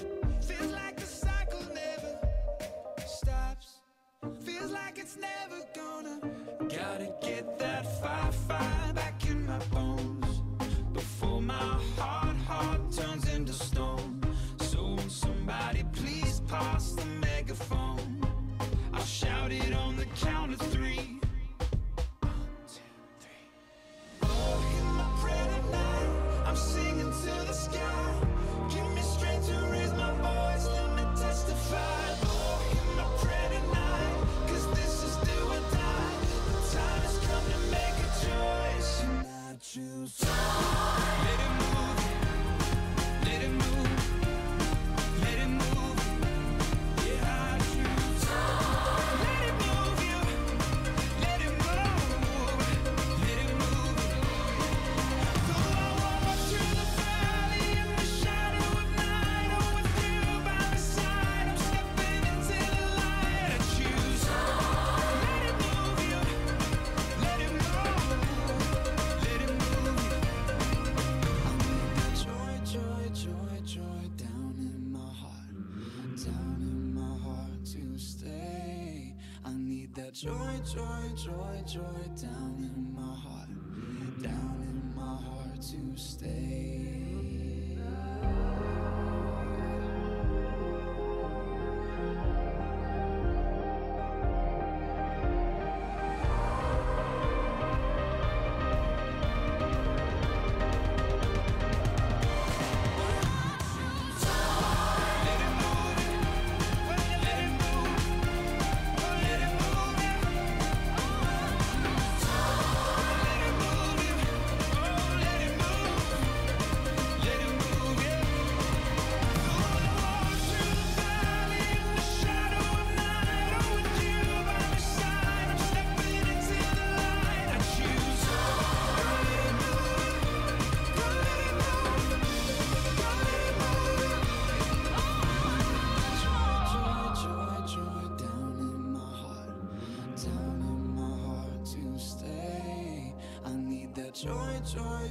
Joy down in my heart to stay.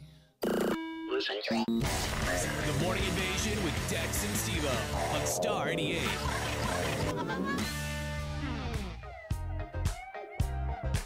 Shout out to all you Starmy members streaming us through the app.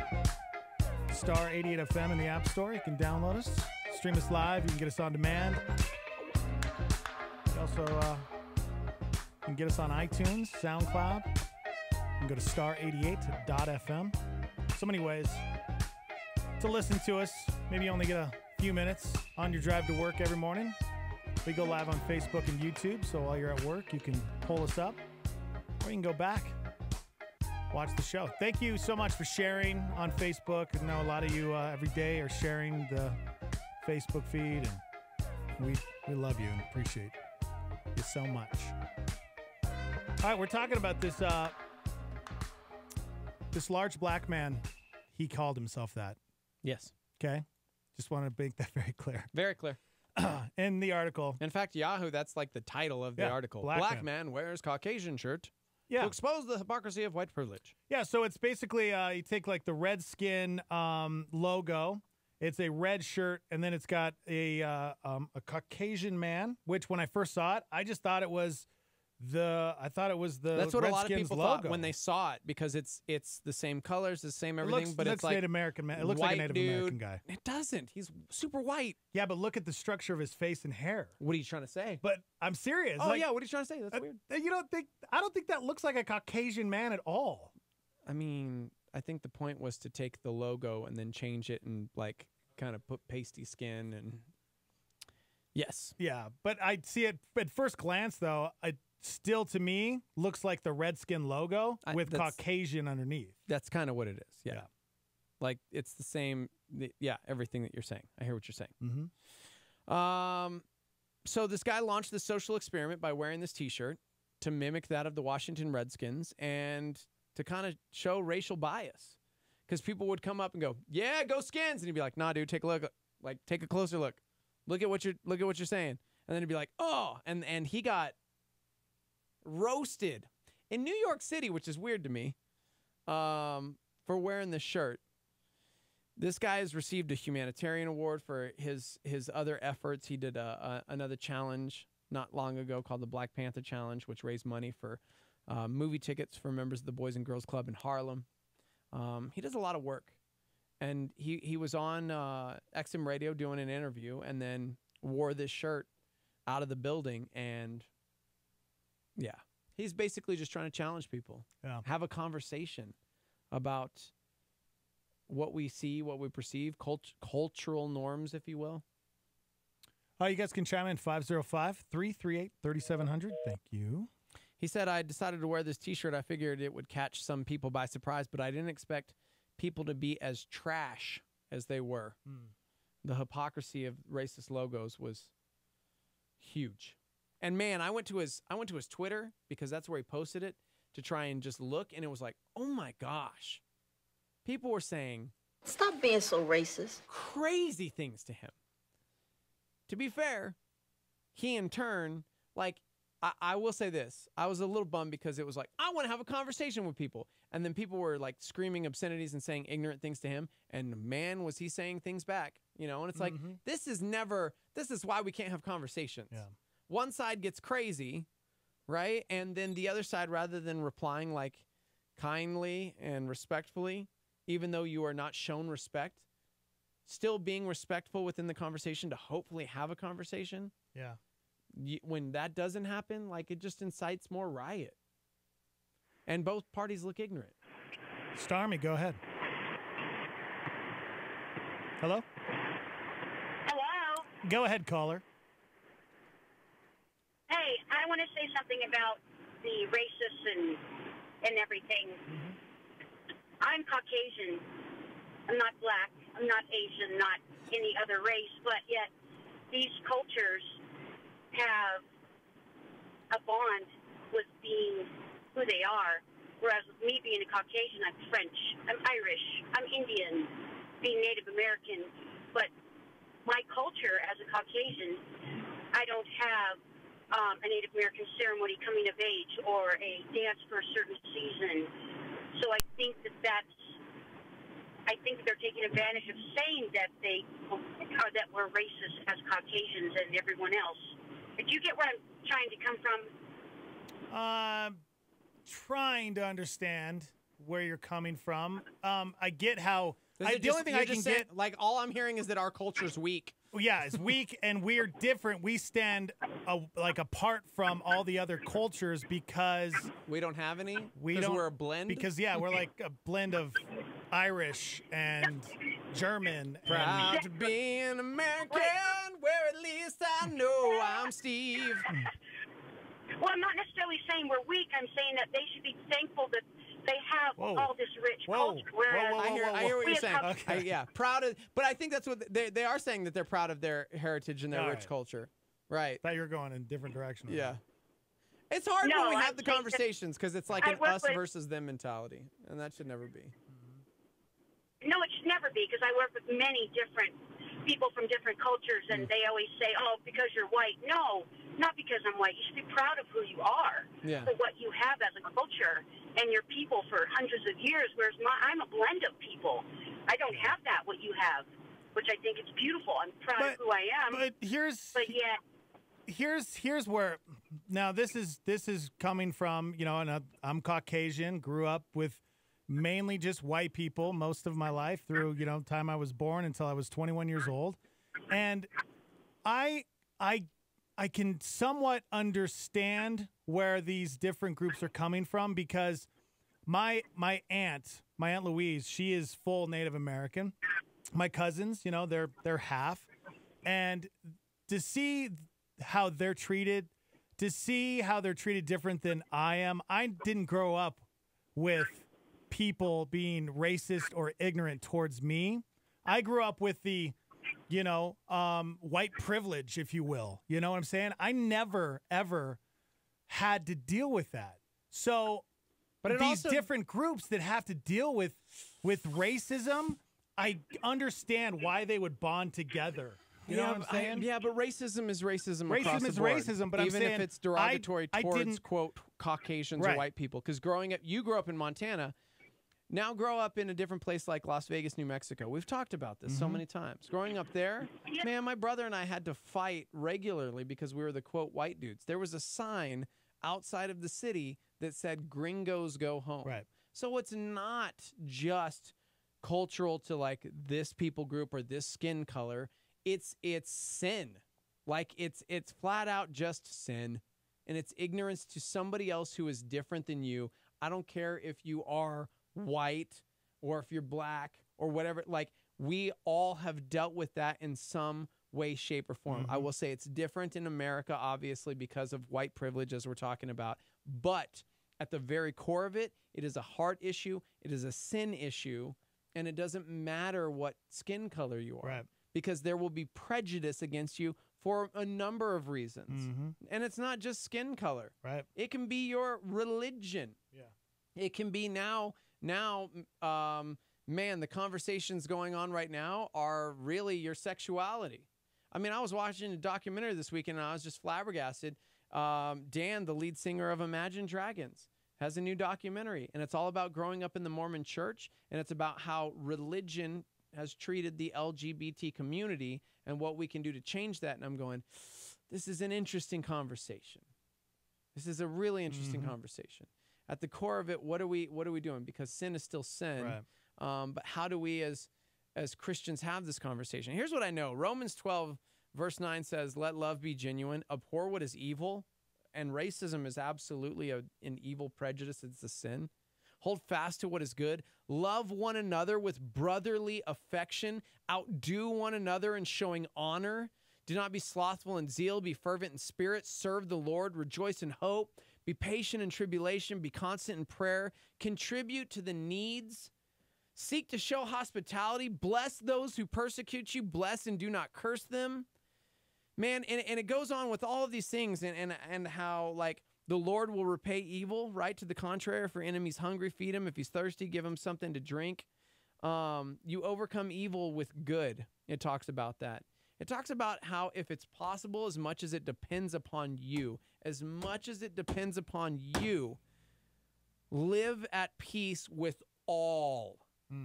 And a lot of times we have these discussions or conversations about race, and it becomes this us versus them. And even if you don't mean to, like that last caller, had very good intention. You know, I'm not saying anything negative about what she was saying, but it was kind of like we pit one another against us, against each other. And it's just like, do we hear the words that are coming out of our mouths? Like, do we hear what we're saying? Yeah, I get it. If you guys want to chime in, 505-338-3700. Hello. Hey, men, brother. Okay. Good morning, guys. Whoa. This is Archie. Oh, hey, hi. Archie. Man, you are just on fire this morning. Hello, Archie. Amen. I know. I'm excited to talk to you guys. I haven't Buenos talked to you dias, in mi forever. amiga. Buenos dias. That's racist, by the way. Oh, thank you. Thank you. Totally That's racist. racist. Why is that Are you a racist? Spanish was citizen? my first language. And you coming from Mexican heritage, yo, I'm talking to you. Wow. It's not racist, girl. You know, the funny thing is, the caller that, the guy that asked you, Dex, about, how, how he feels when, you know, he kind of like says some kind of word or whatever. I remember when I went to you guys' show and he played Mexican music, right? Yeah. And I could have taken the wrong way, right? And I could have been like, oh, that is very racist. Why did you play that? But I didn't, right? Because I love how, you know, Steve pointed out, our identity is, right, in Christ. Through God, we're all equal, right? So, you know, it's just about how we view ourselves and how we see ourselves. And it's all about, you know, having our identity in Christ and just, you know, whatever color of skin you have or accent. So, yeah, I just wanted to call you guys and say that I love you and I miss you. Well, yeah, we miss you too. Glad you're doing good. Yeah, it looks like you're doing good down there. I know. It's hot out here. Yeah, I bet. El Paso, right? Is that where you're at? Oh, my gosh. Yes, yes. Yeah. 100 degrees every day. So, but anyway, just wanted to say I love you guys. I miss you. And, love you nice too. to listen. Glad you called us. Bye. See you, Archie. Later, Bye. Archie. So here's the thing, because people are bringing up different points. Cruz brought up the fact that we're saying, like, these cultures is already divisive, but we talk about, like, how we are all one in Christ, and there's neither Greek nor Jew, right? Like, Paul talked about that. Like, how... So is it wrong to be proud of our culture and to defend our culture? Like, I remember growing up, and I actually don't want him on the phone to talk about this. My brother, because growing up in Las Vegas, New Mexico, and we looked like the white kids, we got into a lot of physical fights with people because we were the gringos. To a point where Scotty was really embarrassed to be Spanish. I think our grandparents only spoke Spanish, right? Like my grandfather, Valerio Garcia, his wife only spoke Spanish, Nelly, living in Rivera, New Mexico. And he was like embarrassed because all he saw was the hatred towards white people. And he was like, man, but we're like half and half. And he kind of like disowned for a long time that aspect of his heritage. Instead of being proud of it. There was no proud because we were defending the other side, if you will. Because all they saw was white. And so the question becomes, though, like, we are all from different backgrounds and cultures and races. And so is it okay to be proud of that as long as we aren't divisive and derogatory of other cultures? Because I do see pride and heritage. Dude, I kid you not. I watched Coco and I wept because I thought of my grandfather. Yeah. I wept watching that movie, that Pixar movie about the Day of the Dead.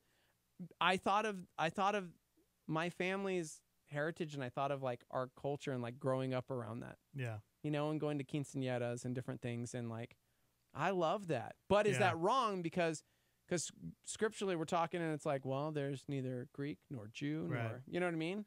Yeah. That made me really think about, you know, I always talk about how I'm Hungarian and Italian. Yeah. But I mean, on the other side, I'm like French Canadian and probably have some German and some Irish, but I never talk about those. I seem to be proud of the Italian and the Hungarian for some reason, but I don't ever mention the other parts.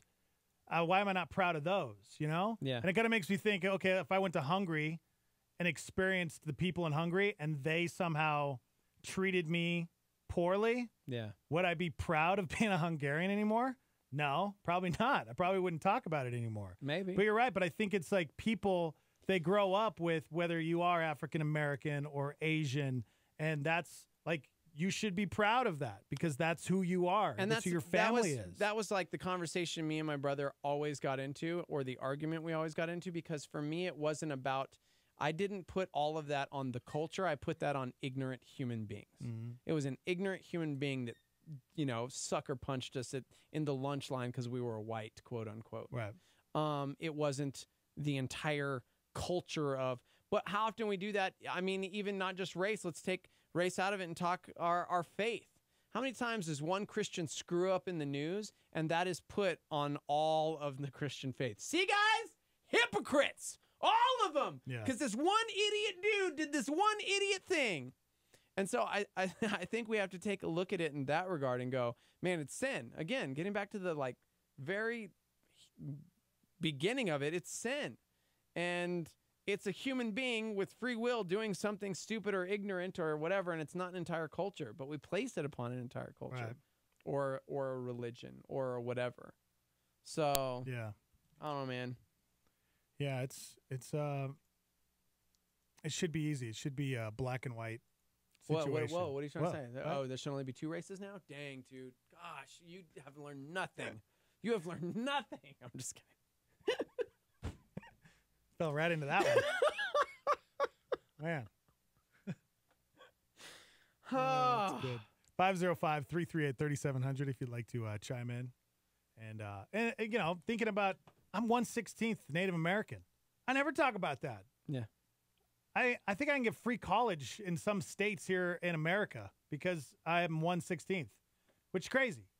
But, you know, I'm not allowed to say certain things, you know? Like, I'm not accepted into, I mean, that's a part of me. Well, I think it's generational, but it's also experiential. So you talk about the fact that you're Hungarian, but your Hungarian heritage is vastly different than somebody actually living in Hungary, experiencing the culture and the different things. So I think part of it is like you saying, yeah, but I'm 1/16th, so I can cheer on the Redskins and it's not racist. It's like, yeah, but you've had a vastly different experience than, say, somebody that grew up in a different system and because of that has seen like actual racism due to it. Yeah. You know, because listen, my dad died when I was 6, so I grew up with my mom's family almost exclusively because we moved to New Mexico. So I grew up steeped in my mom's traditions and cultures and everything, but my skin is still white. So I had a vastly different experience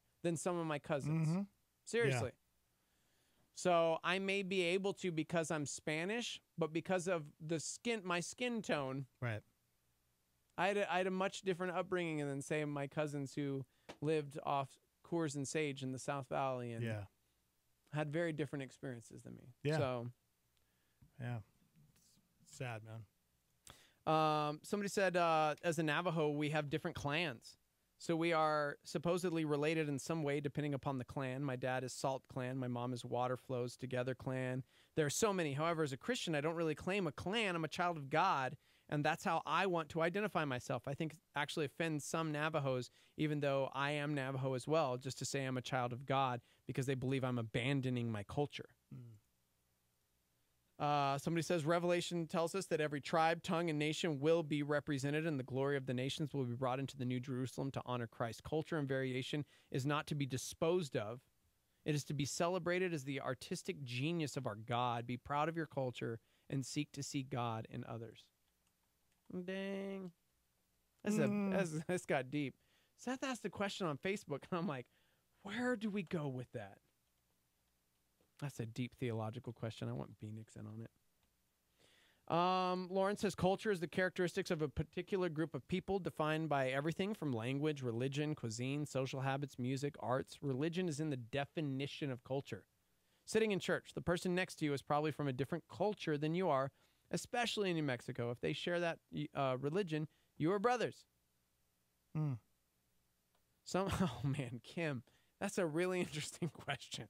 Because we talk about being culturally and racially sensitive.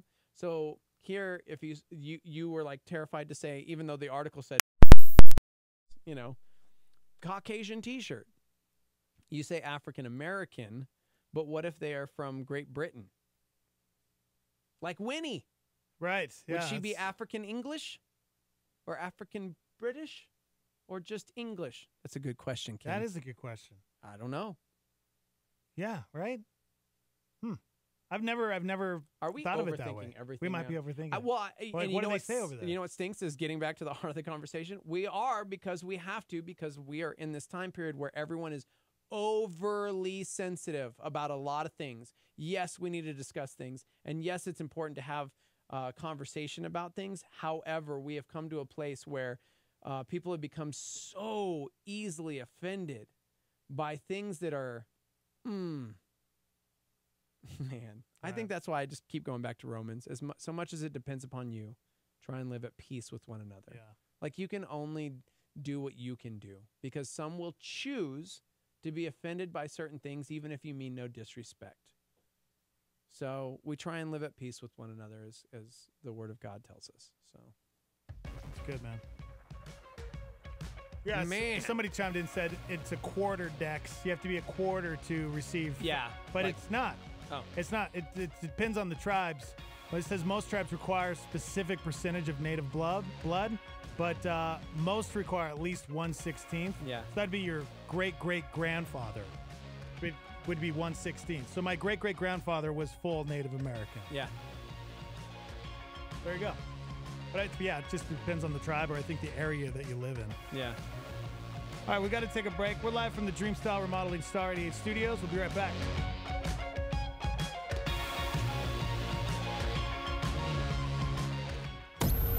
Charles Stanley said this: Satan is the prince of this world system. In every area of life, he offers a counterfeit to God's best. A Star 88 Solar Flare.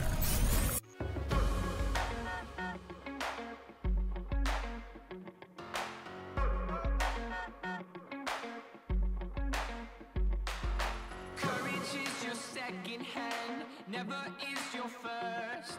Said my father in the fall of 91. Break and shoe your bravery, let go of the curse. Hit 'em like the fight's already won.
Here is a Star PowerPoint from Billy Graham. We're just going to shut up and let him preach it. In Romans 5, but God commended this love toward us in that while we were yet sinners, Christ died for us. Much more than being justified by his blood, we shall be saved from wrath through him. Again, the blood. We shall be saved from wrath through him. And the dictionary defines justification to be free from blame, to be proven to be innocent. We cannot do it ourselves. It's impossible. You can work all your life and do good works and pay money to the church, but that won't justify you. The only thing that will justify you in heaven or upon earth or in hell is the blood of Jesus Christ. And justification means just as though you'd never sinned. Wouldn't it be wonderful as though you'd never committed a sin in your whole life? Well, that's what can happen tonight when you come to the cross. That's the power of the blood. That's the power of the blood. Star 88, Star Power Boy.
There are nearly 100 wildfires burning in the U.S., almost all of them in the West. Jury selection begins in the trial of former Trump campaign chairman Paul Manafort. Trump tweeted a thank you to Senator Rand Paul. The Republican announced he will support Brett Kavanaugh for the Supreme Court. The former personnel chief at FEMA is facing accusations of carrying on inappropriate relationships with subordinates. The Senate Judiciary Committee is holding a hearing on the Trump administration's efforts to reunite migrant children. Treasury Secretary Steve Mnuchin says officials are now looking at rule changes around capital gains. More major leaguers switching teams. Facebook is exposing 32 Facebook and Instagram pages that the social networking giant says were involved in a political influence campaign with links to the Russian government. The entire cast of the Disney Marvel film Guardians of the Galaxy signed an open letter of support for director James Gunn. According to Digital Music News, Apple now has more subscribers to its streaming music service than industry leader Spotify.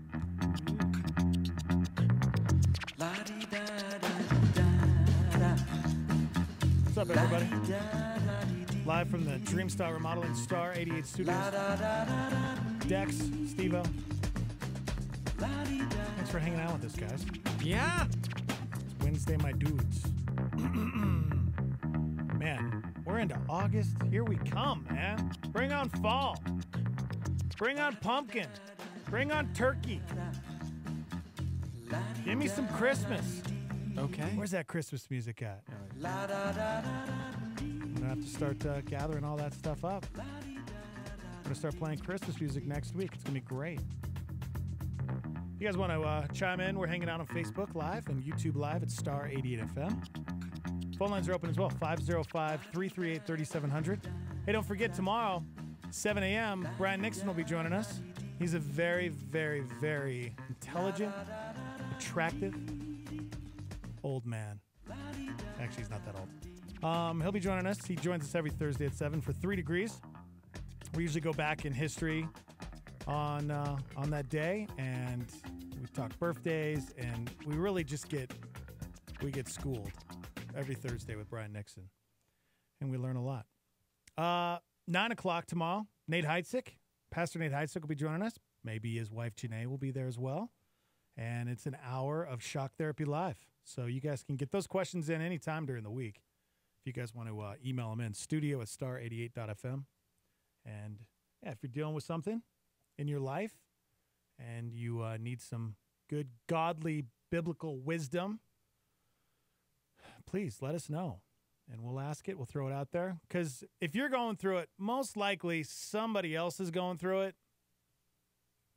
I mean, that's why Dr. Phil's the #1 show on television. Because people can relate. Nobody watches Dr. Phil. It's not the #1 show. They don't? You don't watch that show? Not the #1 show. You don't watch it? I do not. Midday television, it is. Mm. You know, what do you call it? Daytime television. #1 daytime. I don't know. I think it is, man. Look it up. Right. All right, new term alert.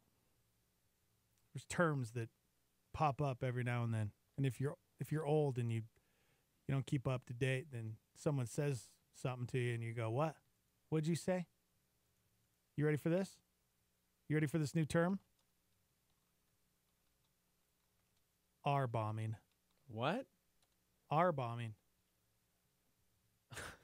You ever heard of that? No. R-bombing.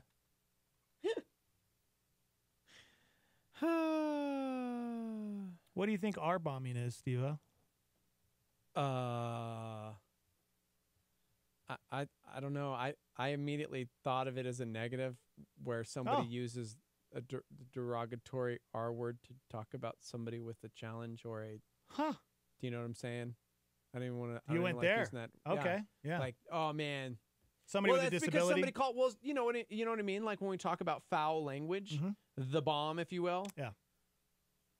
I got it. I get it. So I was like, oh man, somebody just dropped the R bomb. And honestly, when I saw this morning, I immediately went really negative as well.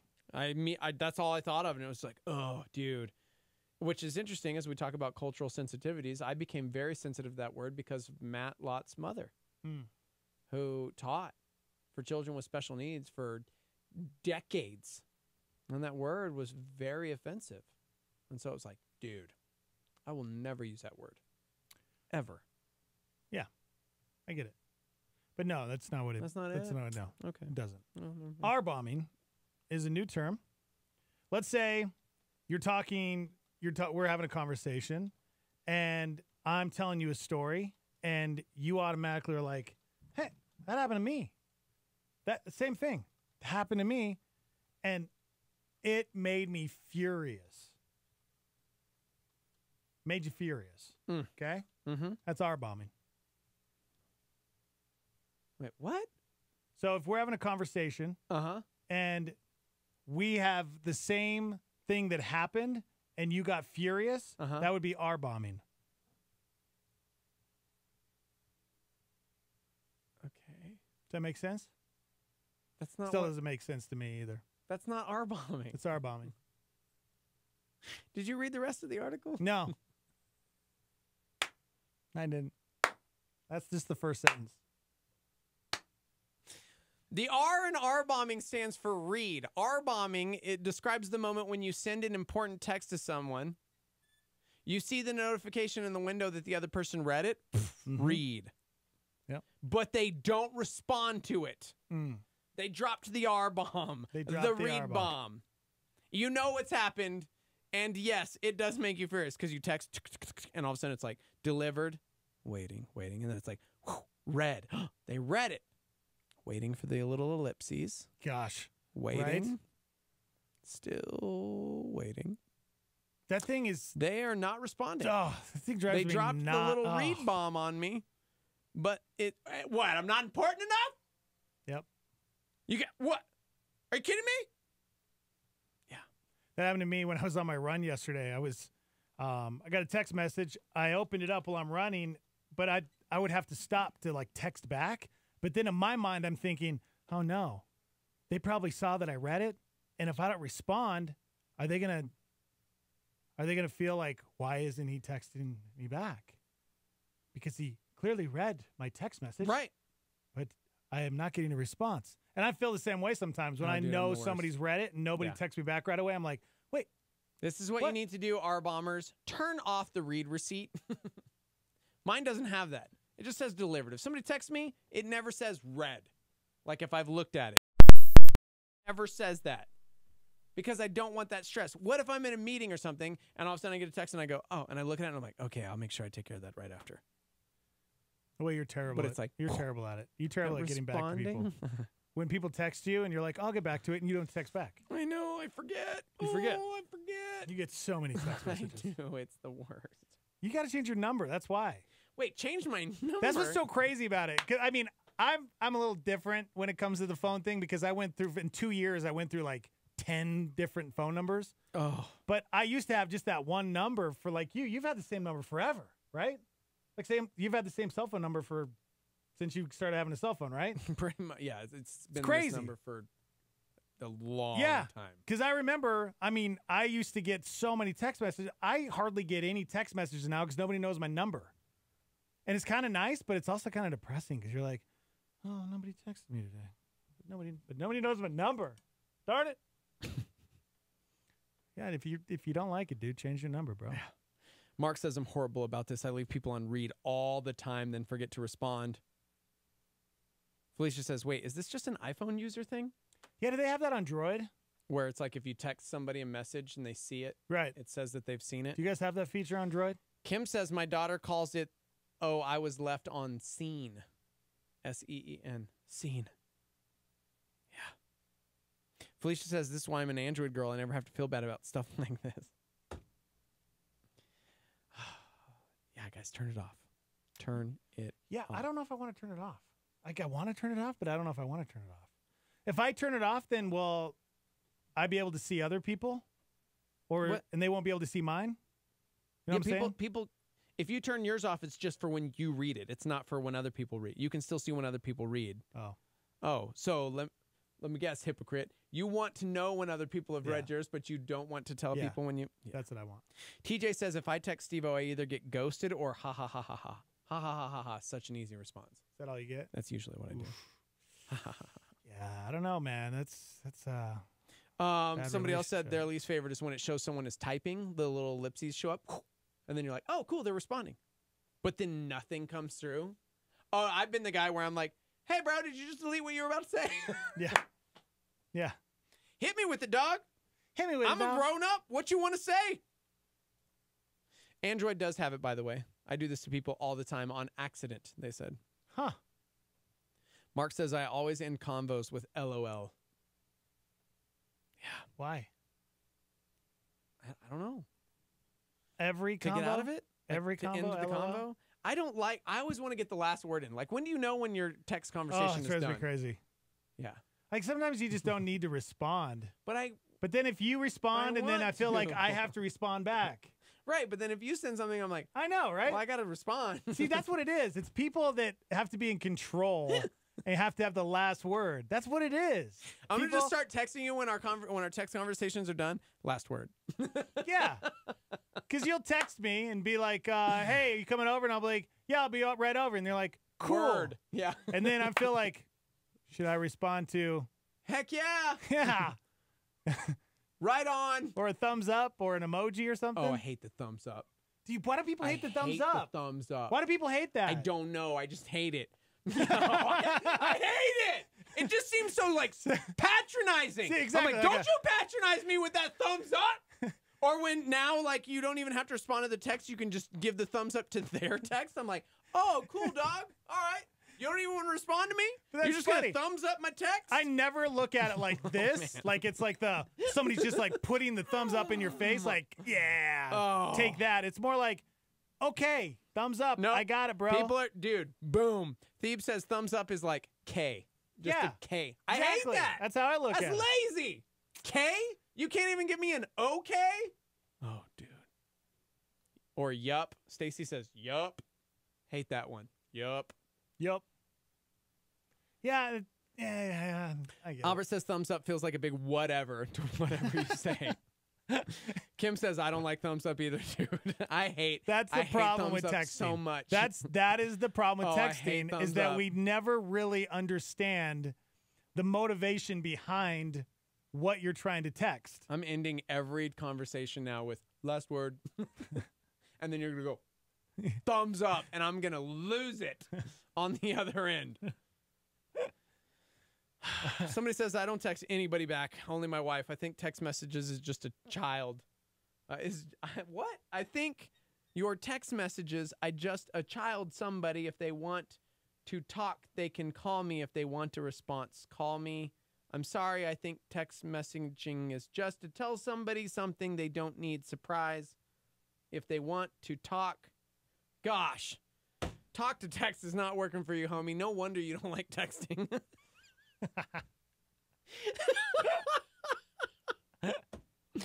Yep. Oh my gosh. Somebody says, I just text yeet as my last word because nobody knows how to respond to it. Y-E-E-T. Yeet. Yeet. I would immediately assume that I like auto-corrected from yeah. Like, why yeet? Yeah. Why did it auto-correct to yeet? We're talking about this new term alert, R-bombing. That's when someone reads your text but doesn't respond. So you have the red thing in your text messages that when they look at it, it sees it's like a receipt at the bottom. Read receipt. Red. And then you're sitting there, okay, they read it. And then you're waiting. And then you kind of see, oh, they're responding. I was waiting for this. They're responding. Oh, no, they're not. Darn it. Where'd they go? Why aren't they not going to text me? That's our bomb. Shout out to my friends that immediately just started sending me thumbs up texts. Yeah, I know. I just got a couple. Ugh. Hatred. It's funny. Somebody says, I hate when you write a long thought out message and they respond with a sentence or two. Dude, right? Somebody says a thumbs up equals I acknowledge you said something, but I'm not really paying attention to you. Preach. Somebody says, but what if what they said was dumb or doesn't require a response? Right. Do you always have to respond? Is that just is it just etiquette now? Is that just you're just being polite? And if you don't text back, that's just not being polite? Is that what it is? Is that where we're at now in society with texting? Pretty much. Yeah. Sorry, I'm busy responding to my friends who are texting me thumbs up. Oh my gosh. You seriously look at Steve's phone. He's got like 100 people texting him right now. Our girl Becca said it's probably my most used emoji ever. Gosh, I hate it. I hate it. I hate the thumbs up, guys. It's so like, I don't care about you. Right. 10-4, good buddy. 10-4. Somebody said I've had the same number since my very first phone when I was with AirTouch before they became Verizon. Oh my gosh. Dang. Wow. Obnoxious. Obnoxious. Okay. You trying to sneak in here? Oh. You trying to get in on this action? Hey, buddy. Come on in. Hey. Stephen Christian. Are you talking about your phone number, 505? Oh, my gosh. Shut up. Hey, you know what? You've had the same phone number since we've been friends, and I have it by heart, too. Yeah. So you want to go there? Why don't you just grab a I microphone? will blast your Hey, phone number. Grab a microphone. Okay. This is actually true. Welcoming into the show, Stephen Christian, who's had the same cell phone number since the early 2000s. That was good. Thank you. And because of that, I have his phone number memorized because I actually had to know it to call him. Well, you have like the greatest phone number ever. We didn't have It's contacts. 777-777-7777. It's actually Jesus.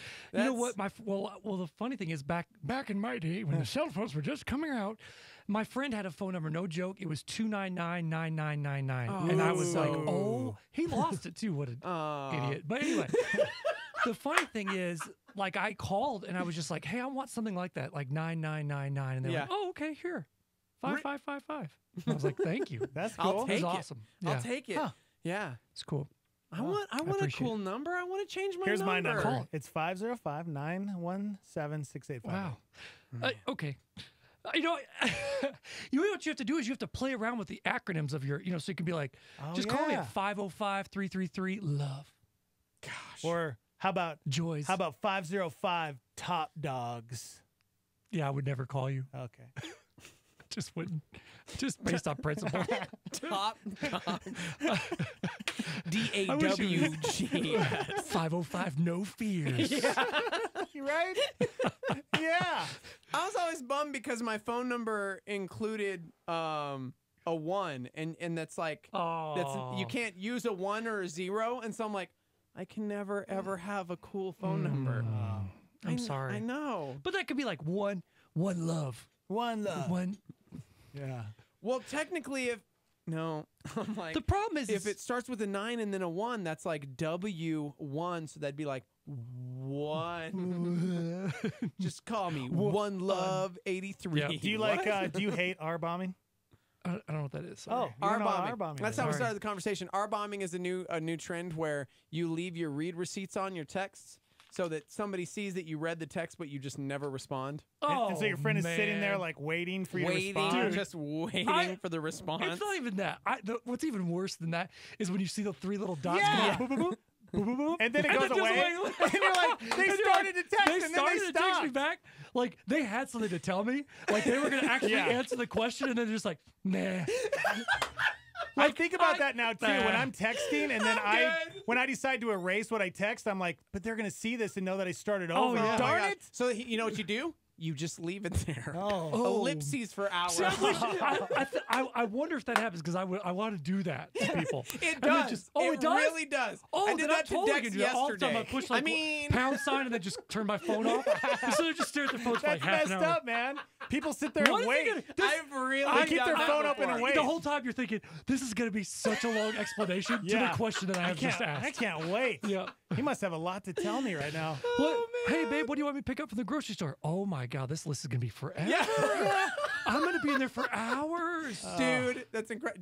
That's it. Just Yep. leave it. Yeah. Leave it there. Oh, well. Somebody said I have the feature read turned off because I don't see the need for people to see exactly when I Yeah. read their message. That's good. But I do like it when I see that my boys have read my text because then I know they got it. Yeah, if they're still in school or I need to tell them something important, Yeah. I know they got it. I don't expect a response. Kids, But- everything's off the table with that. You know what I'm saying? Yeah. Yeah.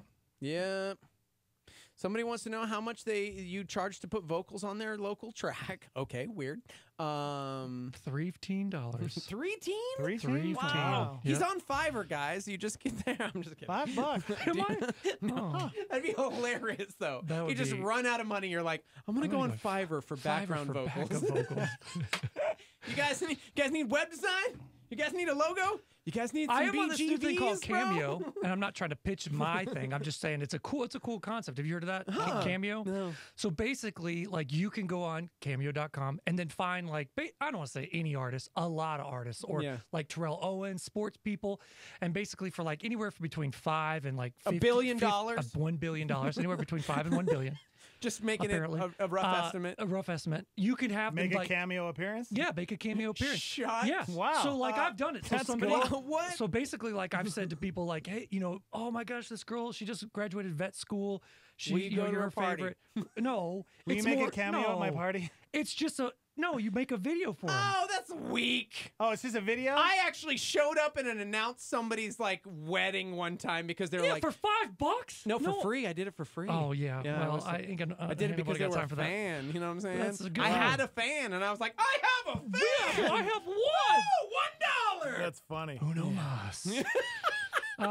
Yeah. So on that note, no, it's just cool. It's a cool concept. I mean, if you're like Terrell Owens, you want him to like give you a that's shout out cool. at your wedding, you can They're like, you can make it "Oh." sound like they're friends. Like They're like all these sorry, has-beens. oh Brenda, sorry I couldn't be there. Matt, you were best friends at your Yeah. wedding. Dude, that's awesome. Dude, Andy Dick's Listen, on there. I just want to go Is he on there really? to see. I just made that I up. I seriously don't know. want to go on there to see who's on there to go. No, who's here- hard up? Here, like, who is hard up? It's just fun. It's a way to connect with. Sure, Pauly yeah, Shore. that's what retired musicians say. Okay. Oh, it's just for fun. Old MTV All right. VJs. Real fast. Look at that. Carson Downtown Daly. Bobby Brown. No, speaking of all this, I don't know if you guys know my ultimate game plan to be rich, like Oh, super rich. I want to hear this. And at my funeral, I want to obviously have this set up beforehand. Yes. But I want to pay someone super, super random, like Nick Nolte or Yes. something like that. He'll be dead. Okay, I know he'll be dead. You want He's gonna Keanu? be- I want Keanu. We've All right, talked so about Keanu this. Reeves Yes. to show up, start sobbing, and then walk out without saying anything. Not allowed to talk to anybody else can't at the talk to funeral. anybody. That's good. Pay him like 20 grand or whatever, 50 grand. That's good. Because you're dead. You Dude, don't I'm need the dead. I money don't anymore. care. You know and then what? just weep at your funeral and leave. And you're then like, leave. And they'll dude, be did like- you guys see that? Sandra Bullock was like Sobbing. over Steven. What? What's Wait, that how do they about? know each other? Weird. And my wife's like, he cheated. I knew it. So funny. That's why it has to be a not dude. funny. That's why it has to be a That dude. is not funny. That's why it has to be a dude. Yes. All right, Stephen Christian. All right, I gotta go. All right, see you later, man. Good to see you. Guys, we're done with the show. Have a beautiful Wednesday. We'll see you tomorrow.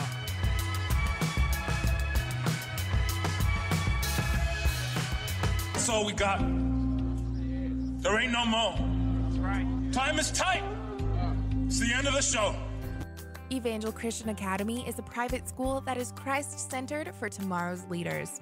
With affordable tuition, small classes, a great sports program, and a secure facility, Evangel strives to equip students for the work God has for them. Our high school utilizes dual credit through C&M by offering 4 courses on our academy campus taught by our staff. Evangel uses